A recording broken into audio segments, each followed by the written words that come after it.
नमस्कार, आदाब, सत श्री अकाल। स्वागत है आपका डेफिनेट सक्सेस पाठशाला पे। एक मिनट, क्या हुआ? अच्छा, मैं सही जगह पर नहीं खड़ा हूँ सर, थोड़ा लेफ्ट। हाँ ठीक है, थोड़ा आगे आइए। अब सही जगह पे खड़ा हूँ, बिल्कुल। चलो, स्वागत है आपका डेफिनेट सक्सेस पाठशाला पे, जहाँ पे आपको मिलता है top quality education from India, one of the best educators. उन्हीं के साथ रहने वाला, उन्हीं के साथ खाने पीने वाला मैं हूँ उनका दोस्त राहुल, और आपका मैथ्स मेंटर। और हम कर रहे हैं आज क्लास 9th के 3rd चैप्टर को शुरू, जिसका नाम है कोऑर्डिनेट ज्योमेट्री। अब आपने इस सेशन के स्टार्टिंग में कुछ एक नई चीज़ देखी जो मैंने करी, वो ये कि मैंने अपने टीम मेंबर से पूछा कि मुझे कहाँ खड़े होना चाहिए, मतलब एग्जैक्ट जगह क्या है ना। तो अब उन्होंने मुझे बताया कि सर आपको थोड़ा राइट या थोड़ा लेफ्ट जाना पड़ेगा, और थोड़ा आगे या थोड़ा पीछे जाना पड़ेगा, है कि नहीं। तो हम जीवन में जब भी किसी व्यक्ति को डायरेक्शंस बताते हैं तो हमेशा हम उसको दो चीज़ें बताते हैं। पहला कि आपको दाएं जाना है या बाएं जाना है, दूसरा आगे जाना है या पीछे जाना है कि नहीं। जैसे मान लीजिए अगर आपसे राह चलते चलते कोई व्यक्ति कोई जगह का एड्रेस पूछ ले, तो आप उन्हें क्या बताएंगे? अगर आपको वो जगह पता होगी कि सीधे जाके राइट ले लो या लेफ्ट ले लो, उसके बाद इतना दूरी तक आगे जाओ, फिर वापस टर्न करो, तब जाके आप पहुंच जाओगे, है कि नहीं। लेकिन अगर मैं सिर्फ व्यक्ति को ये बता दूं कि यहाँ से राइट लेफ्ट मुड़ना है, तो क्या वह व्यक्ति अपने गंतव्य स्थान पे पहुंच पाएगा? नहीं। मुझे उसे बताना पड़ेगा कि अगर राइट लेफ्ट मुड़ना है तो कितनी दूरी तय करनी है हर एक मोड़ के बाद। और अगर मैं केवल डिस्टेंस बता दूं कि यहाँ से 500 मीटर की दूरी पे आपकी जगह है, तो भी वो क्या व्यक्ति सही स्थान पे पहुंच पाएगा? मुश्किल है सर, क्योंकि व्यक्ति को यह नहीं पता कि 500 मीटर सीधे जाना है, पीछे जाना है, दाएं जाना है, बाएं जाना है, किस डायरेक्शन में जाना है। तो हमारा जो ये चैप्टर है ये भी रिवॉल्व करता है इसी पूरे कॉन्सेप्ट के अराउंड, जहां पे आप ज्योमेट्री में एक इस तरीके से कह सकते हैं कि यूनिवर्सल अप्रोच लाने के लिए कोऑर्डिनेट्स का इस्तेमाल करते हैं, ठीक है, जिसको हम डिटेल में यहाँ पे समझेंगे इस पूरे चैप्टर के थ्रू। तो चैप्टर का नाम है कोऑर्डिनेट ज्योमेट्री, जिसको आप शायद पहली बार अभी पढ़ रहे हैं, और इसको अगर आप 9th में पढ़ना शुरू कर रहे हैं प्रॉपरली, तो आप 10th में इसको थोड़ा एक्सप्लोर करेंगे, 11th 12th में जाके इसका स्कोप और बढ़ जाएगा। इनफैक्ट यहाँ पे तो अगर मैं आपको ईमानदारी से बताऊं तो इंजीनियरिंग में भी ये एक बहुत इंपॉर्टेंट कॉन्सेप्ट है, और हमारी दुनिया के बहुत सारे काम इस बेसिक कॉन्सेप्ट को यूज करके ही किए जाते हैं, चाहे वह चीज़ों को इधर उधर ले जाना हो, या फिर चाहे आपको स्पेस में जाना हो, या फिर आपको पता करना हो कि कौन व्यक्ति किस स्थान पे है। सब जगह पे कोऑर्डिनेट ज्योमेट्री के बेसिक कॉन्सेप्ट का ही इस्तेमाल होता है। चलिए, ये बात आपको समझ में आ गई? बिल्कुल सर। तो यहाँ पे हमें क्या पढ़ना है? हमें थोड़ा सा पहले देखना है कि हम इस चैप्टर में और इस टॉपिक में, क्योंकि आप पहली बार इसे एज अ टॉपिक पढ़ रहे हैं, तो क्या आपको चीज़ें बेसिक्स अपने माइंड में रखने हैं, फिर उसके हिसाब से कुछ बेसिक क्वेश्चंस करेंगे, फिर इंपॉर्टेंट कॉन्सेप्ट आएगा कार्टेशियन सिस्टम का, जिसके बाद हम एक्सरसाइज 3.2 करेंगे, और समरी पे एक बार थोड़ा सा ध्यान देके चैप्टर को समाप्त करेंगे, ठीक है। अच्छा चैप्टर है, इजीली हो जाता है। अगर आप यहाँ पे पूरा कॉन्सेंट्रेट करके चलेंगे तो बहुत प्रैक्टिकल है, आपको समझ में भी आएगा। चलिए, अब यहाँ पे एक महान व्यक्ति की कुछ महान लाइनें जो कि मुझे याद आई हैं, वो मैंने यहाँ पे लिखी हैं। मैंने मतलब कहीं से, ऑब्वियस ही बात है, खुद की तो है नहीं, कहीं से उचकाई है। तो इन्होंने पूछा इस संसार से कि भैया ये जो हमने जो नॉर्थ पोल बनाए हैं, जो इक्वेटर्स बनाई हैं, जो ट्रॉपिक्स बनाए हैं, ठीक है, ये जो हमने जोन्स बनाए हैं और मेडिटेरियन लाइंस बनाई हैं, ठीक है, व्हाट्स द गुड ऑफ, इन सब का फायदा क्या है, इन सब से होगा क्या, इसका आप कह सकते हो कि एडवांटेज क्या है। तो उसी का जवाब देखो आगे लाइन में दिया है कि अगर कोई व्यक्ति किसी संकट में है और वो मदद के लिए पुकार रहा है, वो क्राय कर रहा है, तो क्रू यानी बचाव दल उसकी मदद करेगा, ठीक है, और वो आपको बताएगा कि भैया देखो यहां से आप इस तरीके से हम आप तक पहुंच सकते हैं, ठीक है। तो यहां पे बात क्या हुई कि आपको केवल इनकी सहायता से कभी भी सक्सेस नहीं मिलने वाली है, बल्कि आपको इसमें क्या करना पड़ेगा, ये जो मियर कन्वेंशनल साइंस हैं उनके अलावा और डिटेल में एंटर करना पड़ेगा, ठीक है ना, और डिटेल बतानी पड़ेगी, तब जाके आप तक मदद पहुंच पाएगी। ये क्लियर हो गया। तो जब ये संवाद हुआ तो फिर लोगों ने सोचा कि हाँ भैया बात तो सही है, अगर मैं केवल बहुत दूर दूर सिचुएटेड बहुत ही वाइडर स्कोप ऑफ जानकारी प्रोवाइड करूंगा। अब जैसे अगर कोई मुझे बोल दे कि मैं इक्वेटर पे खड़ा हूं, अब अगर आप देखो तो धरती पे जो इक्वेटर है वो कोई एक फिक्स पॉइंट पे है क्या? नहीं सर, वो तो पूरी एक कह सकते हो एक पूरी लाइन है जो कि अलग अलग जगहों से, अलग अलग सी से, अलग अलग ओशन से होते हुए गुजरती है।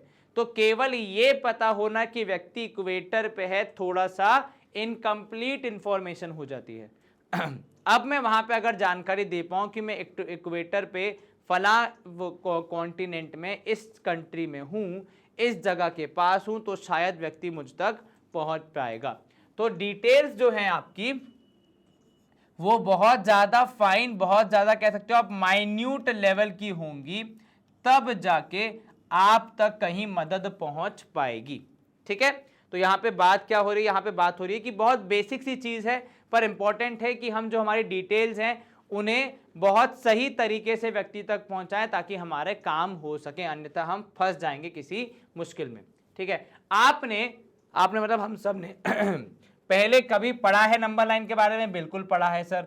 उस पे किसी पॉइंट को लोकेट करना भी हमने सीखा है, बिल्कुल सीखा है सर।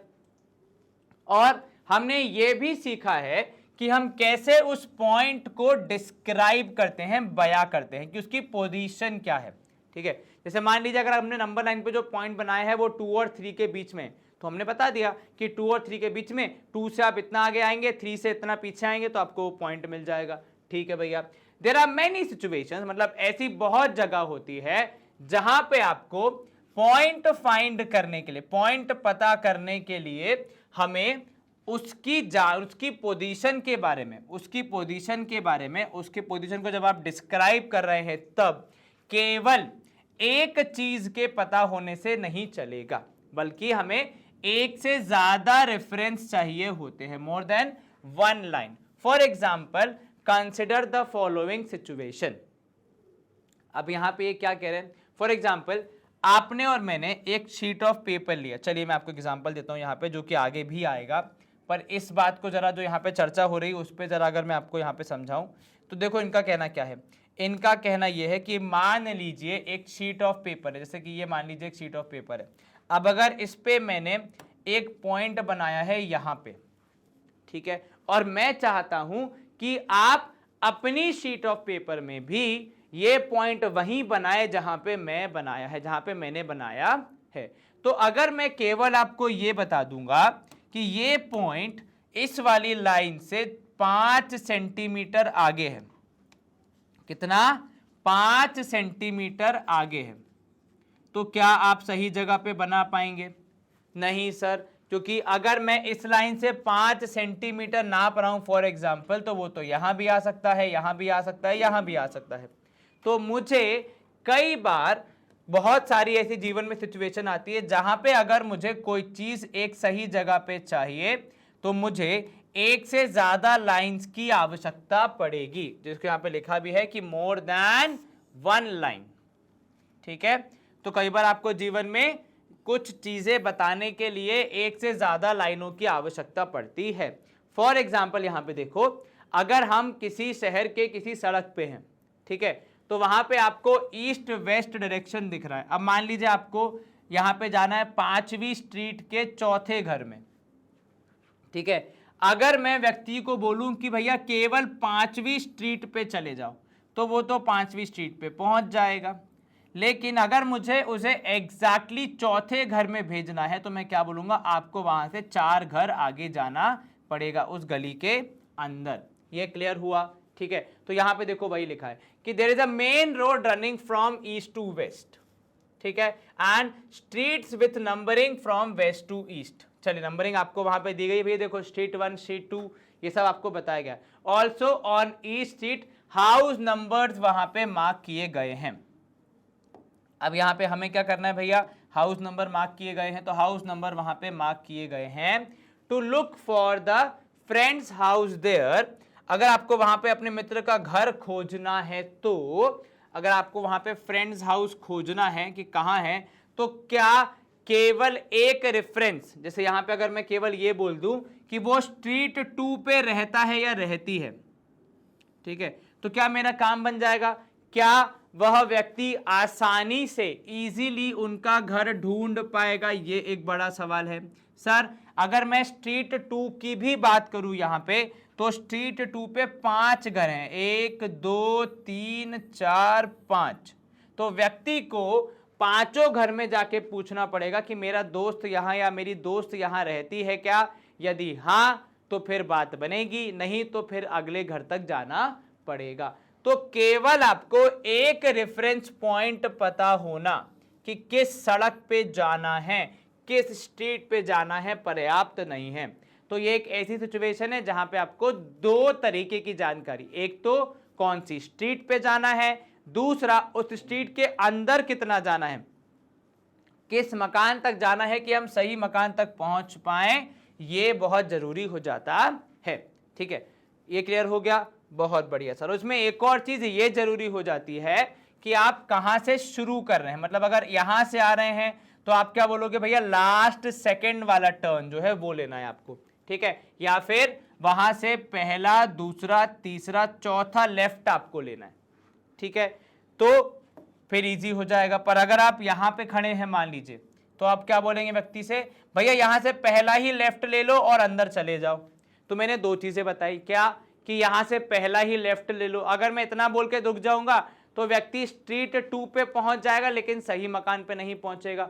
पर अगर मुझे सही मकान का एड्रेस पता है तो मैं क्या बोलूंगा कि पहली स्ट्रीट पे चले जाओ, वहां पे जो लास्ट घर है वो है आपका गंतव्य स्थान, या फिर वहां पे आपको मान लो हर एक घर 10-10 मीटर की दूरी पे है, तो पहला लेफ्ट लेके आप 50 मीटर आगे जाओगे तो आपको जो घर दिखेगा वही आपका गंतव्य स्थान है।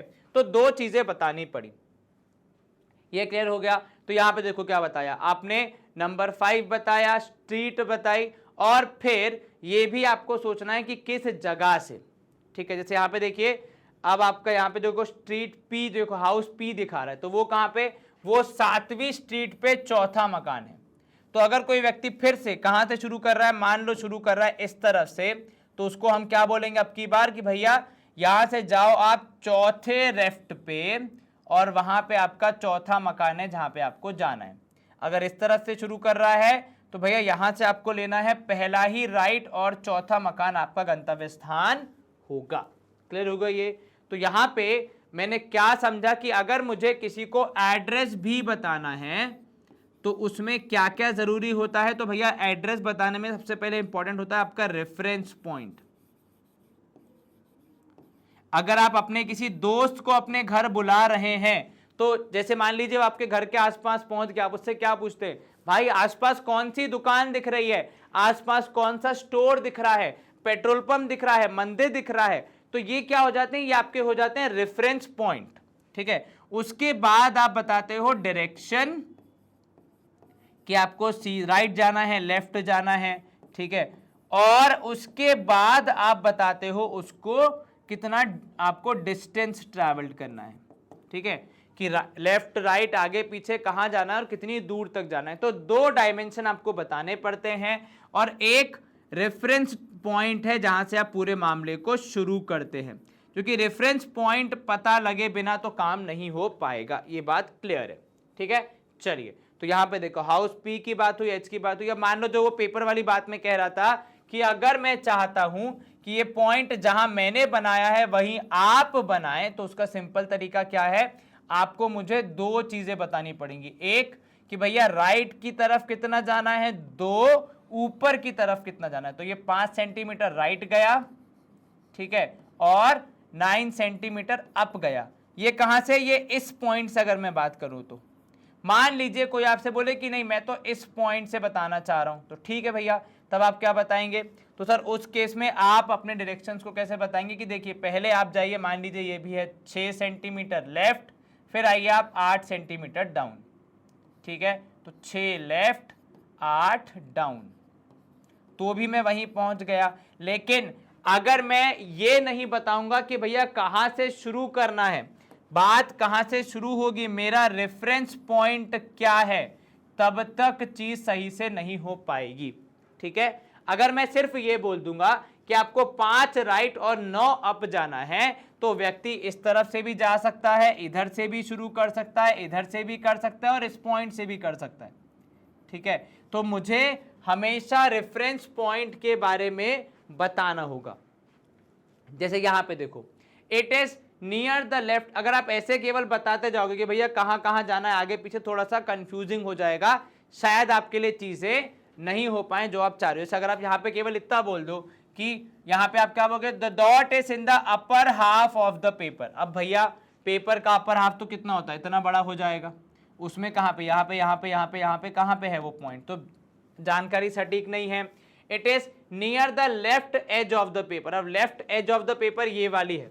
अब अगर मैं लेफ्ट एज की बात करूं तो ये देखो, ये सारे पॉइंट भी लेफ्ट एज के नियर है ना। अगर मैं दोनों चीजों को साथ में रख लूं तो भी बहुत सारी जगहें हैं, यहां पे भी हो सकता है, तो फिर दिक्कत है। It is very near the left hand upper corner of the sheet. अब देखो लेफ्ट हैंड अपर कॉर्नर तो ये हो गया, उसके नियर तो ये सारे भी हैं और ये भी है। तो एग्जैक्टली अगर मुझे कहीं पे ड्रॉ करना है तो मुझे केवल एक तरीके की जानकारी बता के मेरा काम नहीं चलेगा। मुझे क्या बताना पड़ेगा, मुझे अगर वो प्रिसाइजली डॉट बनवाना है सबसे, तो मुझे दोनों चीजें, 3 चीजें बताने पड़ेंगी। पहला, कहां से मामला शुरू हो रहा है, जो मैंने कहा रेफरेंस पॉइंट। दूसरा, कितना राइट या लेफ्ट जाना है। तीसरा, कितना अप या डाउन जाना है। ठीक है, ये दोनों चीजें आप बता पाएंगे तभी, ये तीनों चीजें इनफैक्ट जब हम बताएंगे तब जाके कहीं व्यक्ति सही चीज बना पाएगा। और भी ऐसा नहीं कि चलो अपन सामने है तो मैंने बता दिया, अगर ये इन्फॉर्मेशन मैं कहीं लिख के छोड़ भी जाऊं तो व्यक्ति में कोई भी व्यक्ति किसी भी कोने में बैठा हो दुनिया के, अगर उसने स्टैंडर्ड पेज साइज लिया है तो फिर वो वही पॉइंट वहां बनाएगा जहां मैंने बनाया है। क्लियर हो गई बात? बिल्कुल। तो देखो यहाँ पे आपको सारी जानकारी देनी है कि भैया 9 centimetre above and 5 centimetre away from the left edge. इस तरीके से आप बता पाए, तब आप एग्जैक्टली जान पाए कि वो पॉइंट कहां पे था। चलिए, ये एक एक्टिविटी है जिसको हम कहते हैं सिटिंग प्लान, जो कि आप क्लास में कर सकते हो अपने फ्रेंड्स के साथ, ताकि आप थोड़ा सा और ज्ञान ले पाओ कि ये कॉन्सेप्ट एक्चुअली किस तरीके से काम करता है। ठीक है, चलो अब यहां देखो, अगर मैं इस एक्टिविटी की बात करूं, थोड़ा समझाऊं, तो आपको क्या करना है, आपको एक प्लान ऑफ सिटिंग डिसाइड करना है अपनी क्लास के लिए। ठीक है, pushing all the desk together, represent each desk by a square, in each square write the name of the student occupying the desk, write which the square represents, position of each student in the classroom is described precisely by using 2 independent informations, the column in which he or she sits, the row in which he or she sits। ठीक है, अब देखो यहाँ पे, अगर मान लीजिए मेरी क्लास में 5 बेंच की 2 रो हैं, ये पहली, मान लो चलो 3 रो हैं, ये दूसरी और ये तीसरी रो। अब अगर यहाँ पे मुझे मेरा स्थान बताना है और मान लो मैं यहां बैठता हूं, ऑलवेज अ बैक बेंचर, तो मान लो मैं यहां बैठता हूं, ये मेरा स्थान है। ठीक है, तो अगर कोई मुझसे मेरे बैग से कुछ सामान निकालना चाह रहा है और मेरा बैग ढूंढ रहा है कहां पे रखा है, तो मैं उसे क्या बताऊंगा, मैं बोलूंगा भैया देखो, आप क्लास के डोर से अंदर आओगे, जब क्लास के डोर से जब अंदर जाओगे तो सेकेंड रो में 4th बेंच पे चले जाना, तो आपको मेरा बैग मिल जाएगा। ये क्लियर हो गया। अगर मुझे किसी और का स्थान बताना है, मान लो कोई व्यक्ति अगर यहां बैठता है, तो मैं क्या बोलूंगा कि दरवाजे से 3rd रो में जाना है और 2nd बेंच पे व्यक्ति को पकड़ना है। ये क्लियर हो गया। 3rd रो या 3rd कॉलम जो भी है, सॉरी कॉलम, 3rd कॉलम में जाना है और 2nd बेंच पे आपको यहां पे देखना है। ठीक है, वो क्लियर हो गया, जैसे भी आप समझें इसको। चलिए, तो आपको दोनों चीजें बतानी पड़ेंगी कि भैया कॉलम कौन सा है और रो कौन सा है। तो मुद्दे की बात यहाँ पे क्या है सर? मुद्दे की बात बहुत सिंपल है यहाँ पे कि आपको हमेशा से अगर किसी चीज का सटीक स्थान बताना है तो आपको 2 इंफॉर्मेशंस बतानी पड़ती हैं। पहला, कितना राइट कितना लेफ्ट जाना है, दूसरा कितना अप कितना डाउन जाना है। चलिए, क्लियर है ये? बिल्कुल sir, all good to go, yes sir. चलो आगे बढ़ते हैं, यहाँ पे देखो और बात हम करते हैं। तो देखो कुछ इस तरीके से मान लो अगर आपका सेटिंग प्लान बन रहा है तो आप वहाँ पे क्या करोगे, आप वहां पे अगर किसी को सीट चेंज करना चाहो और बताना चाहो कि कौन व्यक्ति कहां बैठेगा तो बड़ी आसानी से बता पाओगे। ठीक है, चलिए, वेरी गुड टू गो। हाँ जी सर, चलिए, इन द डिस्कशन अब जो हमने अभी क्लास सिटिंग प्लान का डिस्कशन किया, you observe that position of any object lying in a plane can be represented with the help of two perpendicular lines। ठीक है, तो जो बेस्ट वे है उनको रिप्रेजेंट करने का वो है परपेंडिकुलर लाइंस, क्योंकि परपेंडिकुलर लाइंस जो होती हैं वो हमें शॉर्टेस्ट डिस्टेंस मेजर करके देती है। इन case of dot we require distance of the dot from the bottom line as well as from the left edge of the paper। Paper के केस में क्या हुआ, आपको वो जो डॉट था अगर आपको उसको सेम स्थान पे बनाना है तो आपको एक डिस्टेंस चाहिए नीचे से, बॉटम से, दूसरा चाहिए आपको लेफ्ट एज से।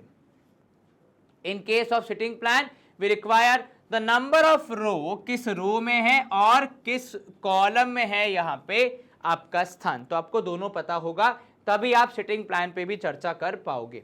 ठीक है, द सिंपल आइडिया देखो यहाँ पे, आप अगर थोड़ा सा अपन समराइज करने की कोशिश करें, the simple idea has far reaching consequences and has given rise to a very important branch of mathematics. तो ये जो हम पूरी यहाँ पे कल्पना कर रहे हैं और सारी एक्टिविटीज कर रहे हैं, ये जो है ये एक ब्रांच ऑफ मैथमेटिक्स है जिसका नाम है कोऑर्डिनेट ज्योमेट्री। और इस चैप्टर में हम इसके कुछ बेसिक कॉन्सेप्ट्स को पढ़ने की कोशिश करेंगे, समझने की कोशिश करेंगे और उसके बाद फिर कॉन्सेप्ट्स को सॉल्व करेंगे। ठीक है, तो जो अब तक मुझे समझ में आया इस सारे एग्जाम्पल से कि अगर मुझे किसी भी पॉइंट की, किसी भी चीज की पोजीशन बतानी है तो मुझे सबसे पहले एक रेफरेंस पॉइंट चाहिए होगा, उसके बाद मुझे ये पता होना चाहिए कि मुझे लेफ्ट या राइट में कितना मूव करना है, और साथ ही साथ ये पता होना चाहिए कि अप या डाउन कितना मूव करना है। ठीक है, ये क्लियर है? बिल्कुल sir. You will study more about these in your higher classes. तो ये कभी ना खत्म होने वाला एक टॉपिक है, मतलब इन सेंस आप 9th 10th में पढ़ोगे, 11th 12th में पढ़ोगे और प्रोबेबली अपने कॉलेज में भी जरूर इसको देखोगे। ठीक है, और इसकी इनिशियल जो डेवलपमेंट है वो की गई थी फ्रेंच मैथमेटिशियन द्वारा, फिलोसफर एंड मैथमेटिशियन जिनका नाम है रेने डेस्कार्टेस। और इन्हीं के नाम पे जो हमने देखा था हमारे इंट्रोडक्शन स्लाइडर में लिखा हुआ था कार्टेशियन सिस्टम, वो इन्हीं को क्या करने के लिए, एक तरीके से रिप्रेजेंट करने के लिए बनाया गया है। उसको नाम दिया गया कि भैया जो रेने डेस्कार्टे है यहीं से उन्होंने कार्टेशियन सिस्टम का नाम रखा है। ठीक है, क्लियर है? बिल्कुल सर। चलिए, इन्होंने जो इनकी फोटो और इनके बारे में जानकारी जिसको आप एक बार पढ़ना चाहें तो पढ़ सकते हैं, इन्हीं के नाम पे लिखा गया है, इन्हीं के नाम पे ये जो पूरा हमारा कोऑर्डिनेट ज्योमेट्री का बेसिक्स है उसको नाम दिया गया है कार्टेशियन सिस्टम। इनको क्या करने के लिए, एक तरीके से आप कह सकते हो श्रद्धांजलि प्रेजेंट करने के लिए, कार्टेशियन सिस्टम। चलो, अब यहाँ पे देखो एक्सरसाइज 3.1 के कुछ बेसिक क्वेश्चंस हैं जिनको हम फटाफट ओरली निपटा लेंगे, ऐसा कुछ सॉल्व करने वाली बात है नहीं इसमें। How will you describe the position of a table lamp on your study table to the other person. आपके टेबल पे, स्टडी टेबल पे रखा हुआ जो टेबल लैंप है उसकी पोजीशन आपको बतानी है किसी दूसरे व्यक्ति को। ठीक है, अब वो कैसे बताओगे आप, तो आप क्या बोलोगे, देखिए मान लीजिए ये मेरा टेबल है ना, अब अगर ये मेरा टेबल है तो उसके लेफ्ट बॉटम वाले कॉर्नर से मैं शुरू करूंगा बताना कि मेरा जो स्टडी टेबल है उसके लेफ्ट बॉटम कॉर्नर से आप 5 सेंटीमीटर या कह लो 10 सेंटीमीटर राइट जाएंगे। ठीक है, और करीब करीब यहाँ से आप 20 सेंटीमीटर ऊपर जाएंगे तो जो स्थान है वहाँ पे मेरा टेबल लैंप रखा हुआ है। मैं ये तो नहीं कह सकता कि टेबल लैंप टेबल पे रखा हुआ है, क्योंकि मुझे एग्जैक्ट पोजीशन बतानी है तो मुझे उन्हें क्या बताना पड़ेगा कि किसी पर्टिकुलर पॉइंट से, किसी पर्टिकुलर पॉइंट से कितना राइट या लेफ्ट मूव करना है, कितना अप या डाउन मूव करना है, जिसके हिसाब से, जिसके अकॉर्डिंगली मैं अपने लैंप तक पहुंच पाऊंगा। अगर आपने रेफरेंस पॉइंट ये ले लिया टॉप राइट कॉर्नर, तो उस केस में आप क्या बोलोगे, आपको डाउन जाना पड़ेगा और लेफ्ट जाना पड़ेगा, है ना। तो इट इज ऑलवेज क्रूशियल कि अगर हम किसी चीज का स्थान बता रहे हैं तो हमें क्या पता हो, सारे एग्जाम्पल से वही बात निकल के आ रही है, रेफरेंस पॉइंट जहां से मामला शुरू होगा उसके बाद लेफ्ट और राइट कितना मूवमेंट करना है, और अप एंड डाउन कितना मूवमेंट करना है। ये 3 चीजें बहुत इंपॉर्टेंट हैं कोऑर्डिनेट ज्योमेट्री के बेसिक्स को जब हम समझ रहे हैं तब, ठीक है, इसलिए मैं बार बार इनको रिपीट कर रहा हूं। अब देखो यहाँ पे आपको स्ट्रीट प्लान अगर बनाना हो तो city has 2 main roads which cross each other at the centre of the city. These 2 roads are along the north south region and east west region. चलिए, अगर किसी शहर में 2 मेन रोड हैं, ठीक है, तो मान लीजिए एक ये बन गया हमारा मेन रोड, ठीक है, एक जा रहा है ईस्ट से वेस्ट और दूसरा कहाँ जा रहा है सर, दूसरा जा रहा है मान लीजिए जो उन्होंने बोला है कि नॉर्थ से साउथ, तो दूसरा मान लीजिए हमने ये बना दिया, ठीक है, क्लियर है, कोई दिक्कत जरा सी भी नहीं सर, चलो बहुत बढ़िया। तो ये हमारा जो रोड है ये इन 2 डायरेक्शन में जा रहा है। All other streets of the city run parallel to this roads are 200 metre apart. तो उन्होंने क्या बोला, भैया यहाँ पे और भी सड़कें हैं, तो देखो यहाँ पे और भी सड़कें कितने 200-200 मीटर पे, तो एक सड़क इस तरफ हो जाएगी प्रोबेबली, है ना, फिर एक सड़क इस तरफ हो जाएगी, फिर इधर हो जाएगी, तो ऐसे ही आपका मामला चलता रहेगा, है ना, फिर एक इधर हो जाएगी मान लो, ठीक उसी प्रकार एक सड़क इस तरफ एक इस तरफ, ऐसे करके कुछ मामला आपका यहाँ पे चलता रहेगा। ये क्लियर हो गई बात। तो ऐसे करके आप सड़कें यहाँ पे इमेजिन कर सकते हैं। अभी तो मैंने हटा दी। चलिए, तो अगर आप यहाँ पे एक मॉडल बनाएंगे तो फिर आप क्या करेंगे यहाँ पे भैया, आप यहाँ पे सारी चीजों को ड्रॉ कर पाएंगे। लेकिन अगर आपको उस मैप में किसी को चलवाना है तो आप क्या बोलोगे, देखो वो जो बीच वाला बड़ा चौराहा है, किसी व्यक्ति को क्या बोलोगे कि भैया जो बीच वाला बड़ा चौराहा आया है, ठीक है, वहीं पे आप मान लीजिए कोई व्यक्ति आ रहा है आपके किसी दूसरे शहर से, तो बोला उस चौराहे पे नाम लेके वहां पहुंच जाओ, वहां से फिर उत्तर की तरफ ले लो, दक्षिण की तरफ ले लो, राइट ले लो, लेफ्ट ले लो, ऊपर चले जाओ, नीचे आ जाओ, जो भी आपको डायरेक्शन देना है आप आसानी से दे पाएंगे और अपने उस व्यक्ति को गंतव्य स्थान पे पहुंच जाएंगे। चलिए, ये आप बिल्कुल एक बार ट्राई कर लीजिएगा। There are many cross streets in your model. A particular cross street is made by 2 streets, one running in north south and the other in east west direction. तो हमने जो बनाया था ऐसे, एक तो वो मेन रोड वाला आ गया, दूसरा अगर जैसे मान लीजिए उनके कहे अनुसार मैंने एक स्ट्रीट यहां बना दी और एक स्ट्रीट यहां बना दी, तो वो कहीं ना कहीं आपस में मिलेंगे जरूर। तो इस जो ये छोटी छोटी स्ट्रीट्स मिल रही हैं, इसको उन्होंने क्या कहा, इसको उन्होंने कहा भैया ये है क्रॉस स्ट्रीट, ठीक है। अब if the second street running from north south direction and fifth street in the east west direction meet at some crossing, then we will call it as cross street 25। तो देखो उन्होंने बोला अगर मुझे इस चौराहे का नाम रखना है, ये जो छोटा चौराहा बना है इसका नाम रखना है, तो मैं क्या रखूंगा, ठीक है। तो उन्होंने एक नंबरिंग का पैटर्न क्या बनाया कि देखिए हम यहाँ पे नंबरिंग का पैटर्न कुछ इस प्रकार बनाएंगे कि जो ईस्ट वेस्ट वाली स्ट्रीट है वो पहले होगी और जो नॉर्थ साउथ वाली है वो बाद में होगी। फॉर एग्जाम्पल यहाँ पे अगर मैं आपको बना के दिखाऊं, तो अगर मान लीजिए हमारा ये जो एक हमारा मान लीजिए यहाँ कहीं है, ठीक है, और एक यहाँ पे है, ठीक है, तो अब ये जो वैसे स्ट्रीट है वो तो यहाँ भी मिलेगी, फिर जो यहाँ पे स्ट्रीट जाएगी उससे भी मिलेगी, इससे भी मिलेगी, यहाँ पे भी ऐसी बहुत सारी स्ट्रीट होंगी जो कि आपस में एक दूसरे से मिलती रहेंगी। पर अगर मुझे कोई स्पेसिफिक जगह पे पहुंचना है तो मैं उस व्यक्ति को क्या बोलूंगा, मैं बोलूंगा भैया देखो आप जो ईस्ट वेस्ट वाली रोड है, यानी जो लाल वाली रोड है, उस पे चौथी सड़क से अंदर ले लो और फिर दूसरी सड़क पे पहुंचो। तो पहली, दूसरी, तीसरी, चौथी सड़क से लिया अंदर और फिर पहली छोड़ के दूसरी वाली पे पहुंच जाओ। बस उसी चौराहे पे मैं खड़ा हूं, ठीक है। अब अगर मैं बोल दूं उसको केवल कि चौथी सड़क से अंदर लेके दूसरे वाले चौराहे पे मिल जाना, तो व्यक्ति क्या बोलेगा, भैया इस चौराहे से एक रोड इस तरफ जा रही है, एक इस तरफ जा रही है, एक इस तरफ जा रही है और एक इस तरफ जा रही है। चारों की चारों पे 4 सड़कें हैं, कौन सी वाली पे लेना है। तो जब तक हम क्लियर आइडेंटिटी नहीं देंगे, मतलब अगर लेफ्ट राइट मूव करना है या अप डाउन मूव करना है, जब तक हम एक क्लियरली नहीं बताएंगे तब तक व्यक्ति कंफ्यूज होता रहेगा और उसको फिर दिक्कत आएगी। तो आपने जो यहाँ पे रेफरेंस पॉइंट रखा है, उसके बाद जो मैं लेफ्ट राइट की बात कर रहा हूं और अप डाउन की बात कर रहा हूं, इसको मुझे मैथमेटिकली इंप्लीमेंट करना पड़ेगा, तो वही मुझे दिमाग लगाना है।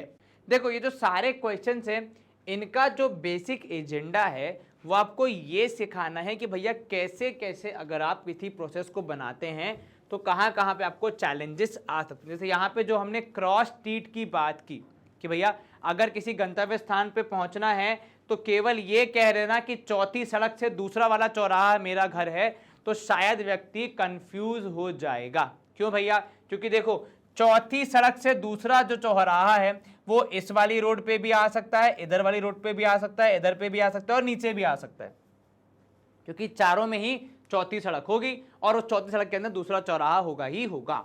तो यहाँ पे जरूरी क्या हो जाता है कि आप व्यक्ति को न सिर्फ ये बोले कि चौथी सड़क और दूसरा चौराहा, पर थोड़ी सी एग्जैक्ट इंफॉर्मेशन दे इन टर्म्स ऑफ कि राइट, लेफ्ट, अप और डाउन।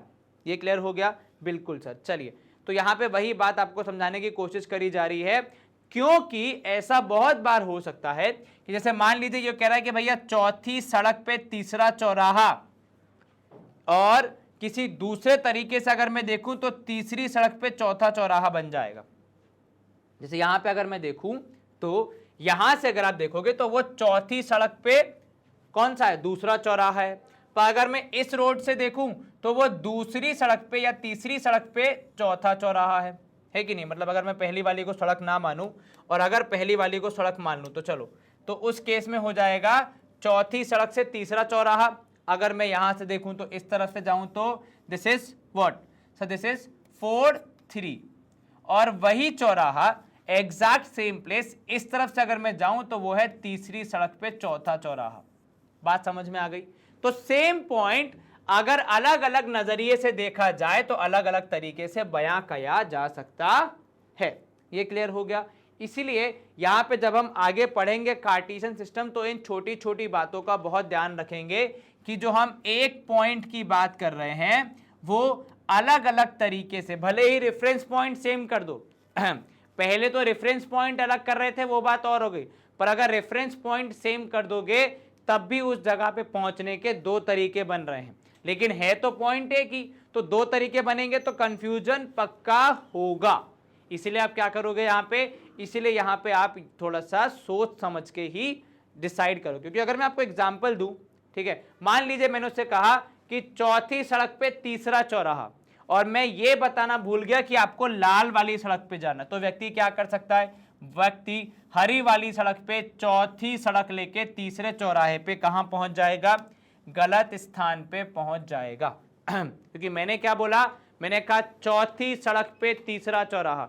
अब वो चौराहा लाल वाली सड़क थी या हरी वाली, वो अगर मैं नहीं बताऊंगा तो फिर समस्या हो सकती है। ये क्लियर हो गया? बिल्कुल सर। चलिए आगे बढ़िए।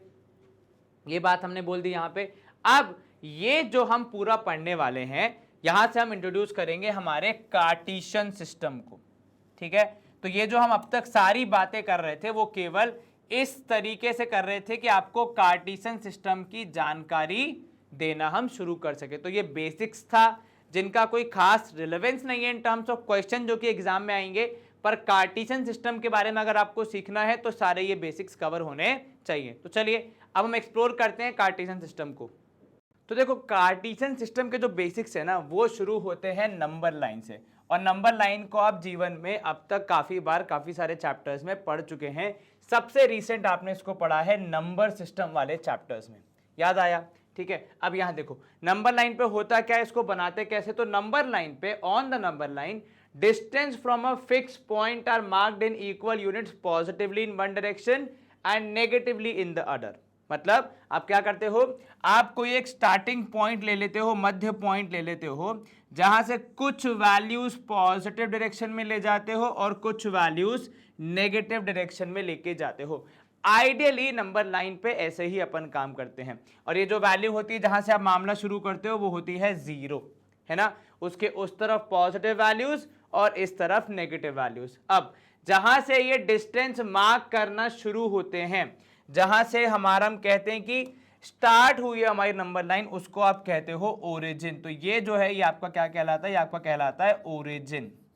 मान लो अगर कोई मुझे बोल दे कि मुझे 4 स्टेप्स मूव करना है in the positive direction of the number line, तो मैं कहां से मूव करना शुरू करूंगा, 0 से, फिर उसके बाद 1 2 3 4, जहां पे भी आया वहां पे मैं मार्क कर दूंगा कि ये है मेरा 4, है ना। अगर मुझे कोई बोल दे मुझे 3 स्टेप्स मूव करने टुवर्ड्स द नेगेटिव डायरेक्शन, तो 1 स्टेप, 2 स्टेप, 3 स्टेप। तो हर काउंटिंग की शुरुआत, मतलब अगर कोई मुझे बोल दे कि नंबर लाइन पे 7 कहां होगा ये दिखाओ, तो मैं 0 से ही गिनना स्टार्ट करूंगा ना, कि 0 1 2 3 4 5 6 7। मैं यहां पे अगर मान लो मेरे पास -10 है तो वहां से 7 तो नहीं गिनूंगा। ये बात आपको यहां पे समझनी है कि जब भी हम नंबर लाइन पे कुछ रिप्रेजेंट करते हैं, न सिर्फ रैशनल नंबर्स बल्कि अगर इरेशनल नंबर्स की भी बात करें, √2 हो गया, √3 हो गया, √5 हो गया, वो सब हमेशा कहां से शुरू होते हैं, इस पॉइंट से, जिसको हम कहते हैं अंग्रेजी में ओरिजिन। ठीक है, ये देखो यहां पे वही लिखा है कि इसको आप कहते हैं ओरिजिन, जहां से पूरा मामला शुरू हो रहा है। ठीक है, the point from which distance are marked, जहां से आप डिस्टेंस मार्क करते हो उसे आप कहते हैं origin. Now we use the number line to represent, number line हम क्यों यूज करते हैं, क्योंकि हमें रिप्रेजेंट करना होता है किसको, नंबर्स को।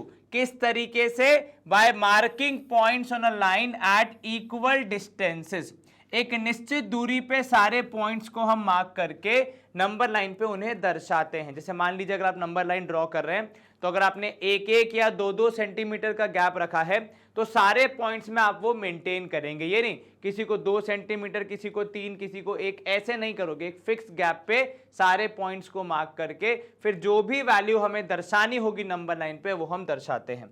ठीक है, ये बात तो क्लियर है, बिल्कुल सर। चलिए अब ये देखिए, यही बात यहां पे लिखी है कि ये आपका ओरिजिन हो गया, है ना, ये आपका 1 यूनिट डिस्टेंस हो गया 2 पॉइंट्स के बीच में, इस तरफ भी और इस तरफ भी। ऐसा नहीं होगा कि नेगेटिव में ज्यादा है और पॉजिटिव में 1 है। जैसे यहाँ पे देखो लिखा भी है, अगर मुझे यहाँ पे क्या करना है, नंबर 3 तक जाना है, तो मैं क्या करूंगा, मुझे अगर नंबर 3 तक जाना है तो मैं 0 को अपना ओरिजिन लेकर, 0 को स्टार्टिंग पॉइंट लेकर 3 कदम पॉजिटिव डायरेक्शन में आगे बढ़ाऊंगा, पॉजिटिव डायरेक्शन में आगे बढ़ाऊंगा। और मान लो अगर मुझे नेगेटिव साइड में कोई वैल्यू बोली है तो मैं नेगेटिव डायरेक्शन में अपने कदम बढ़ाऊंगा। ठीक है, देखो यहाँ पे बहुत सारे नंबर्स इन्होंने दिए हैं जो कि नंबर लाइन पे रिप्रेजेंट किए गए हैं, -5 से लेकर +5 के बीच में सारे नंबर्स हैं यहाँ पे। ठीक है, अब ये बात समझना, जो हमारा कॉन्सेप्ट है कार्टेशियन सिस्टम का, वो कहां से आया, तो वो नंबर लाइन से ही, थोड़ा सा नंबर लाइन को ही इनोवेट करके उन्होंने बनाया। किन्होंने बनाया था, जिनका हम नाम पढ़ रहे थे, वो डेस्कार्टेस जो थे हमारे, जिनके नाम पे ये रखा गया है कार्टेशियन सिस्टम। ठीक है, उन्होंने एक आइडिया इन्वेंट किया कि अगर मैं ऐसी 2 लाइंस को, 2 सच लाइंस, ऐसी 2 नंबर लाइंस को परपेंडिकुलर, एक दूसरे के परपेंडिकुलर, मतलब कितना एंगल होगा उनके बीच में, 90 डिग्री के एंगल को बनाते हुए अगर मैं उन्हें एक प्लेन पे प्लेस कर दूं, प्लेन मतलब वो हवाई जहाज वाला प्लेन नहीं, प्लेन मतलब एक सपाट स्पेस जहां पे आप पेपर ले सकते हैं, प्रोबेबली मेरा ये वाला बोर्ड हो गया प्लेन, तो यहां पे अगर मैं 2 नंबर लाइन को एक दूसरे के परपेंडिकुलर रखूंगा, क्योंकि देखो ऐसी बात है कि अगर आप एक दूसरे के पैरेलल रख दोगे नंबर लाइन को तो कुछ नहीं हो पाएगा, अगर इंटरसेक्टिंग होगी और किसी डेफिनेट एंगल पे नहीं होगी तो भी प्रोबेबली सही बातें नहीं हो पाएंगी। तो इसीलिए उन्होंने मेहनत कर करके ये देखा कि भैया अगर हम परपेंडिकुलर रखते हैं तो शायद हमें यहाँ पे सारी चीजें कवर होती हुई दिखे, क्योंकि अगर आपने परपेंडिकुलर रखा तो कहीं ना कहीं आप डायरेक्शन वाली जो बात होती है ना कि भैया देखो ये ईस्ट है, इधर वेस्ट है, इधर नॉर्थ है, इधर साउथ है, तो मतलब आप काफी चीजें यहाँ पे कवर कर पा रहे हो। ठीक है, but when we choose these 2 lines, locate a point in the plane, the chapter, one line will be horizontal, the other would be vertical. तो वैसे तो अगर आप परपेंडिकुलर रख रहे हैं तो ऐसे भी रख सकते हैं, ऐसे भी रख सकते हैं, लेकिन उनको समझ में आया धीरे धीरे कि भैया ये सारे मुझे एक क्लियर आइडिया नहीं दे रहे हैं डायरेक्शंस का। प्रोबेबली ये जो है ये एक स्टैंडर्ड फॉर्मूला बन सकता है, एक स्टैंडर्ड वे बन सकता है किसी भी चीज को रिप्रेजेंट करने का, जिसको हम यहाँ पे भी देखो बनाने की कोशिश कर रहे हैं, है ना। तो ये वाला जो तरीका है इसमें आप यूजुअली काफी सारी चीजों को कवर कर पाएंगे। ठीक है, गुड टू गो है, बिल्कुल सर, चलिए बहुत बढ़िया।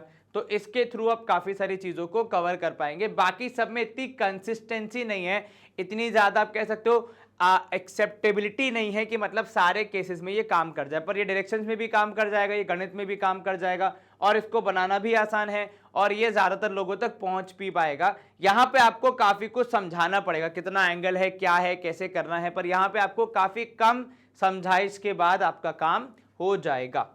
ठीक है, अब यहाँ पे देखना, यहाँ पे क्या बात हो रही है, तो ये मान लो हमारी है हॉरिजॉन्टल वाली एक्सिस है ना, और वो वाली है वर्टिकल वाली एक्सिस। ठीक है, तो ये दोनों एक्सिस हमने यहाँ पे बना दी हैं और हम इनको परपेंडिकुलर प्लेस करने की कोशिश कर रहे हैं। ठीक है, these two lines are actually obtained as follows. Take two number lines calling x dash x and y dash y, place x dash x horizontal and y dash y as vertical। ठीक है, वो देखो वहां पे रखा गया है। ठीक है, तो ये चीज आप क्या करेंगे, यूनिवर्सली हम क्योंकि इसको इंप्लीमेंट करने की कोशिश कर रहे हैं, तो पूरे संसार में ये कहा गया है कि जब भी आप हॉरिजॉन्टल लाइन रखेंगे उसका नाम x डैश x होगा, जो वर्टिकल लाइन होगी उसका नाम y डैश y रख देंगे आप सीधे सीधे।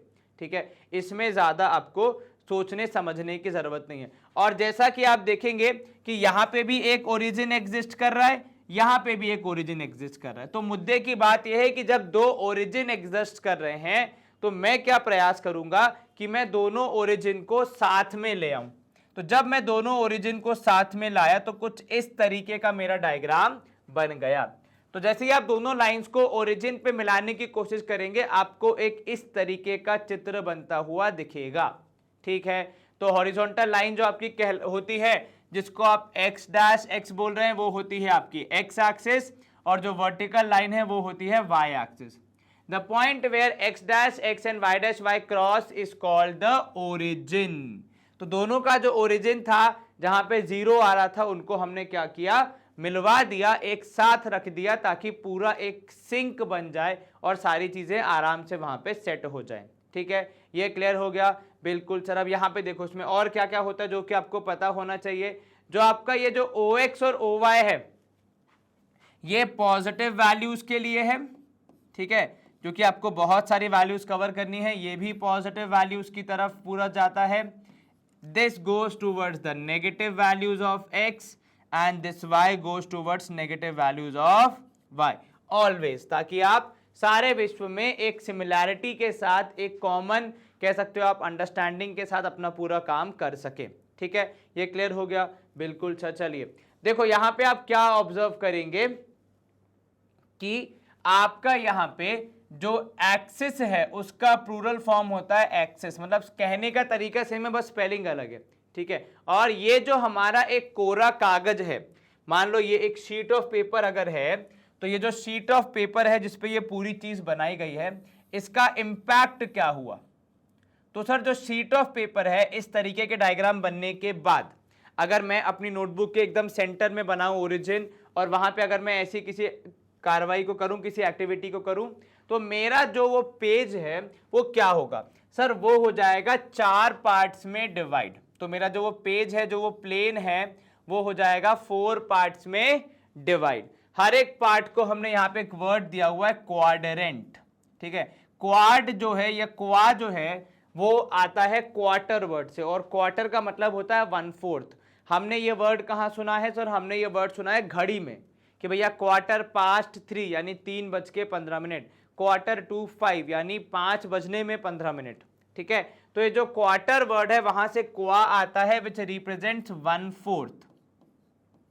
ठीक है, तो क्वाड्रेंट का मतलब बेसिकली यहाँ पे क्या हो जाता है सर, क्वाड्रेंट का मतलब यहाँ हो जाता है एकदम सिंपल सेंस में कि 1/4 पार्ट पहला, 1/4 पार्ट दूसरा, 1/4 पार्ट तीसरा एंड 1/4 पार्ट चौथा, क्योंकि 4 हिस्से हो जाते हैं हमारी शीट ऑफ पेपर के इस पूरी एक्टिविटी को करने से। ये क्लियर हो गया बिल्कुल सर, कहीं कोई दिक्कत तो नहीं, जरा सी भी नहीं सर।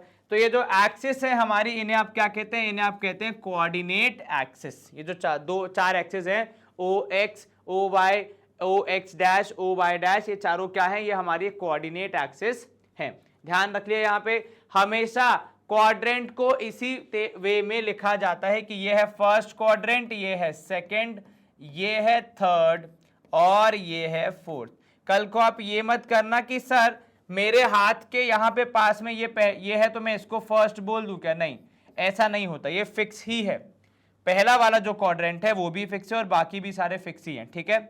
इस बात का आपको विशेष ध्यान रखना है कि किस क्वाड्रेंट को कहाँ पे पोजीशन दी गई है। अगर आप उसको इंटरचेंज करते हैं, अगर आप उसको हिलाते हैं, तो फिर आपका जो सॉल्व करने का तरीका है वो गलत वे में चले जाएगा, लोग कंफ्यूज हो जाएंगे, ठीक है। देखो गणित में ना बहुत सारी चीजें किस लिए की जाती हैं कि भैया लोगों के बीच कंफ्यूजन ना हो।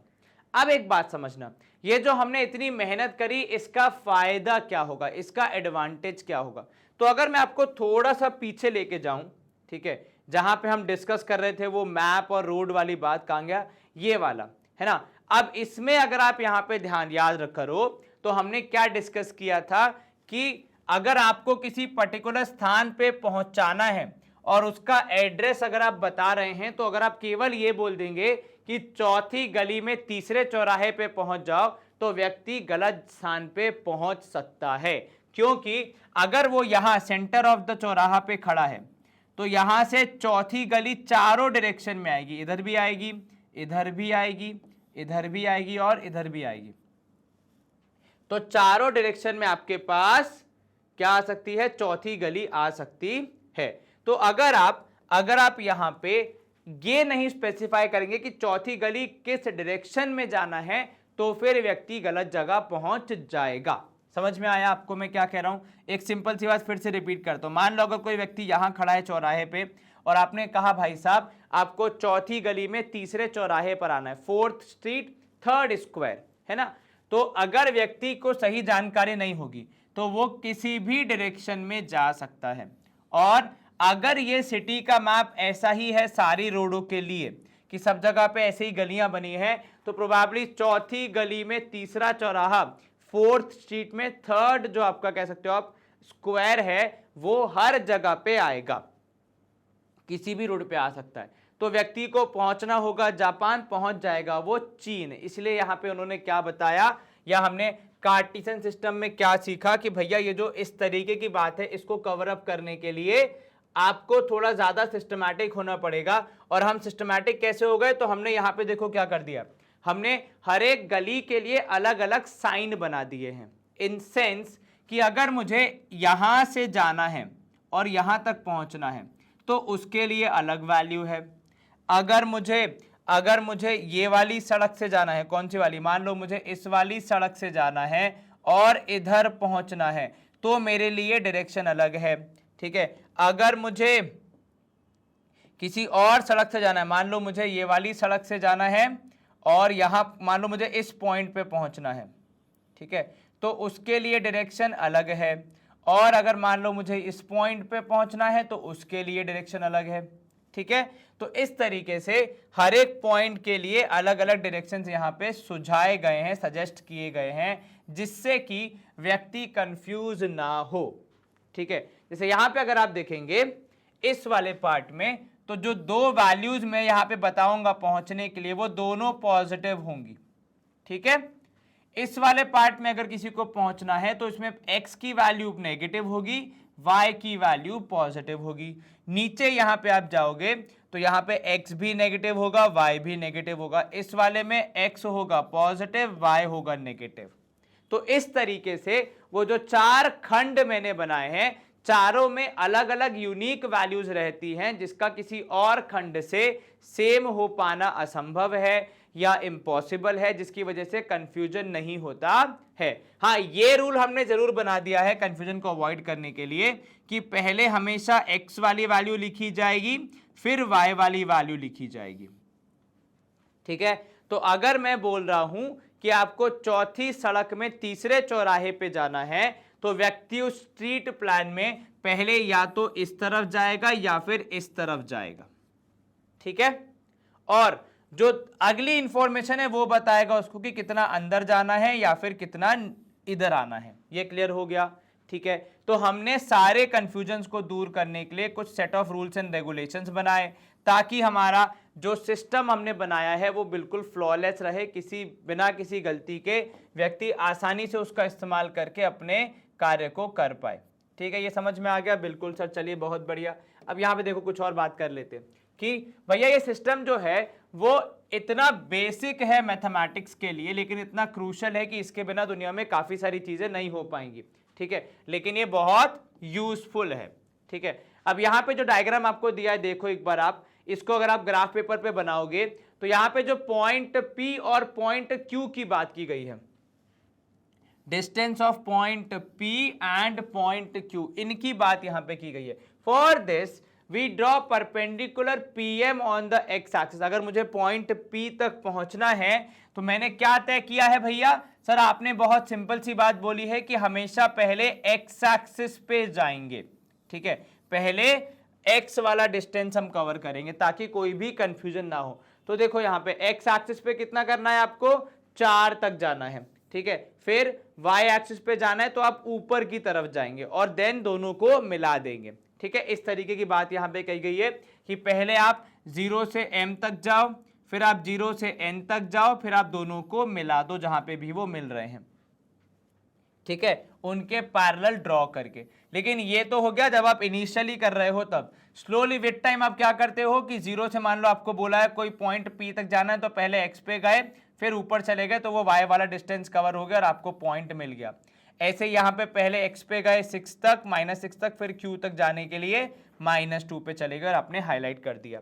क्लियर हो गई ये बात? बिल्कुल सर। तो हमने क्या रूल्स बनाए? हमने ये रूल बनाए कि भैया जो हमने सिटी का जो प्लान बनाया था उसमें कंफ्यूजन क्या क्या हो रहा था कि किस सड़क पे जाना है, इस बात की क्लैरिटी नहीं थी। इधर, इधर, ऊपर, नीचे, कहाँ जाना है इसकी क्लैरिटी नहीं थी। क्यों?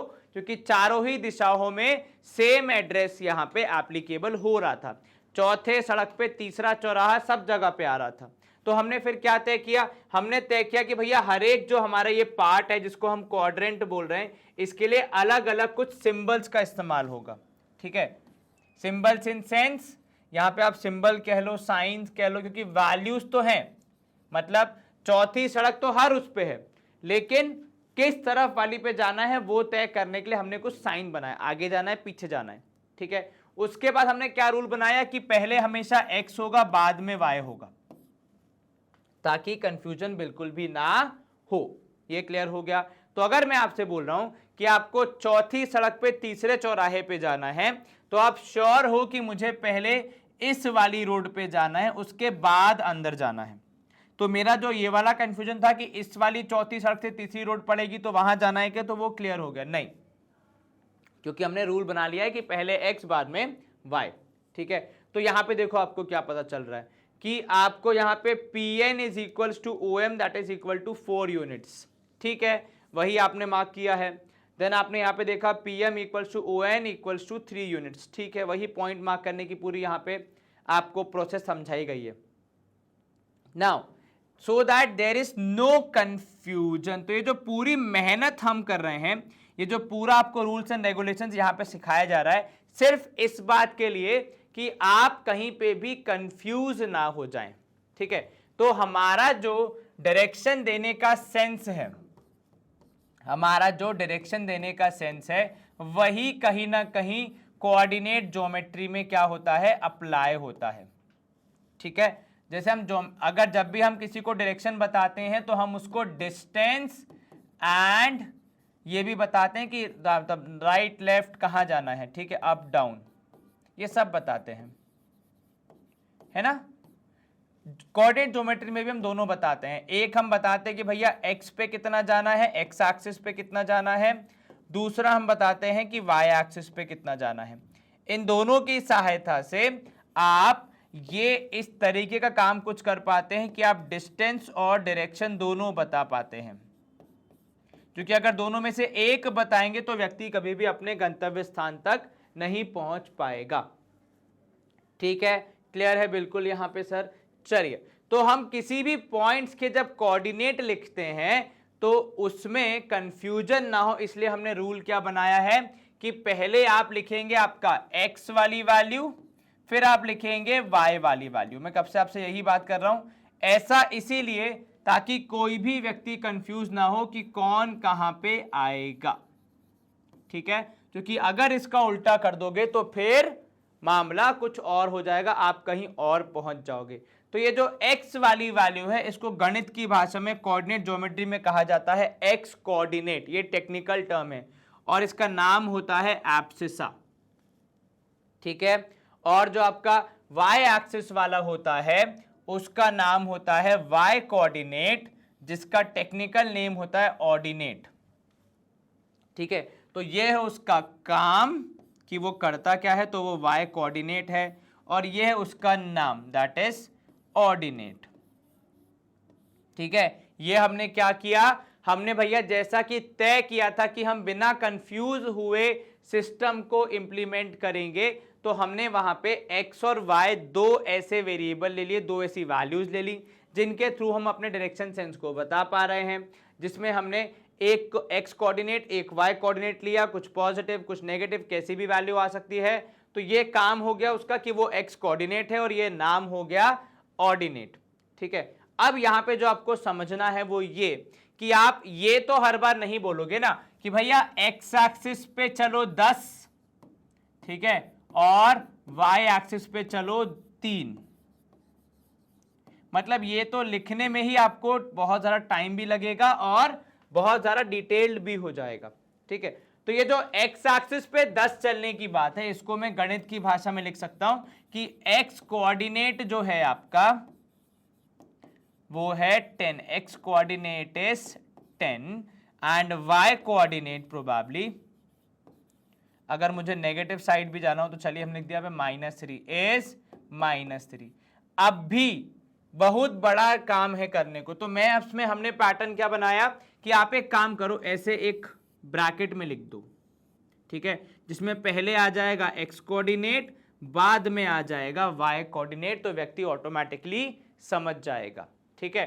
तो यहां पे अगर मैंने लिख दिया 10, -3, ठीक है, तो संपूर्ण संसार में हर एक व्यक्ति जो भी इसको देखेगा वो क्या समझेगा कि यहां पे मुझे क्या करना है, सर यहां पे मुझे x एक्सिस पे 10 कदम चलना है और y एक्सिस पे -3 चलना है, और उसके बाद जो पॉइंट आएगा वहां पे जाके मैं अपना काम खत्म कर दूंगा। अगर मैं वो स्ट्रीट प्लान के हिसाब से देखूं तो मुझे 10 कदम या 10 किलोमीटर चलना है किस डायरेक्शन में, इस डायरेक्शन में, और -3 चलना है इस डायरेक्शन में।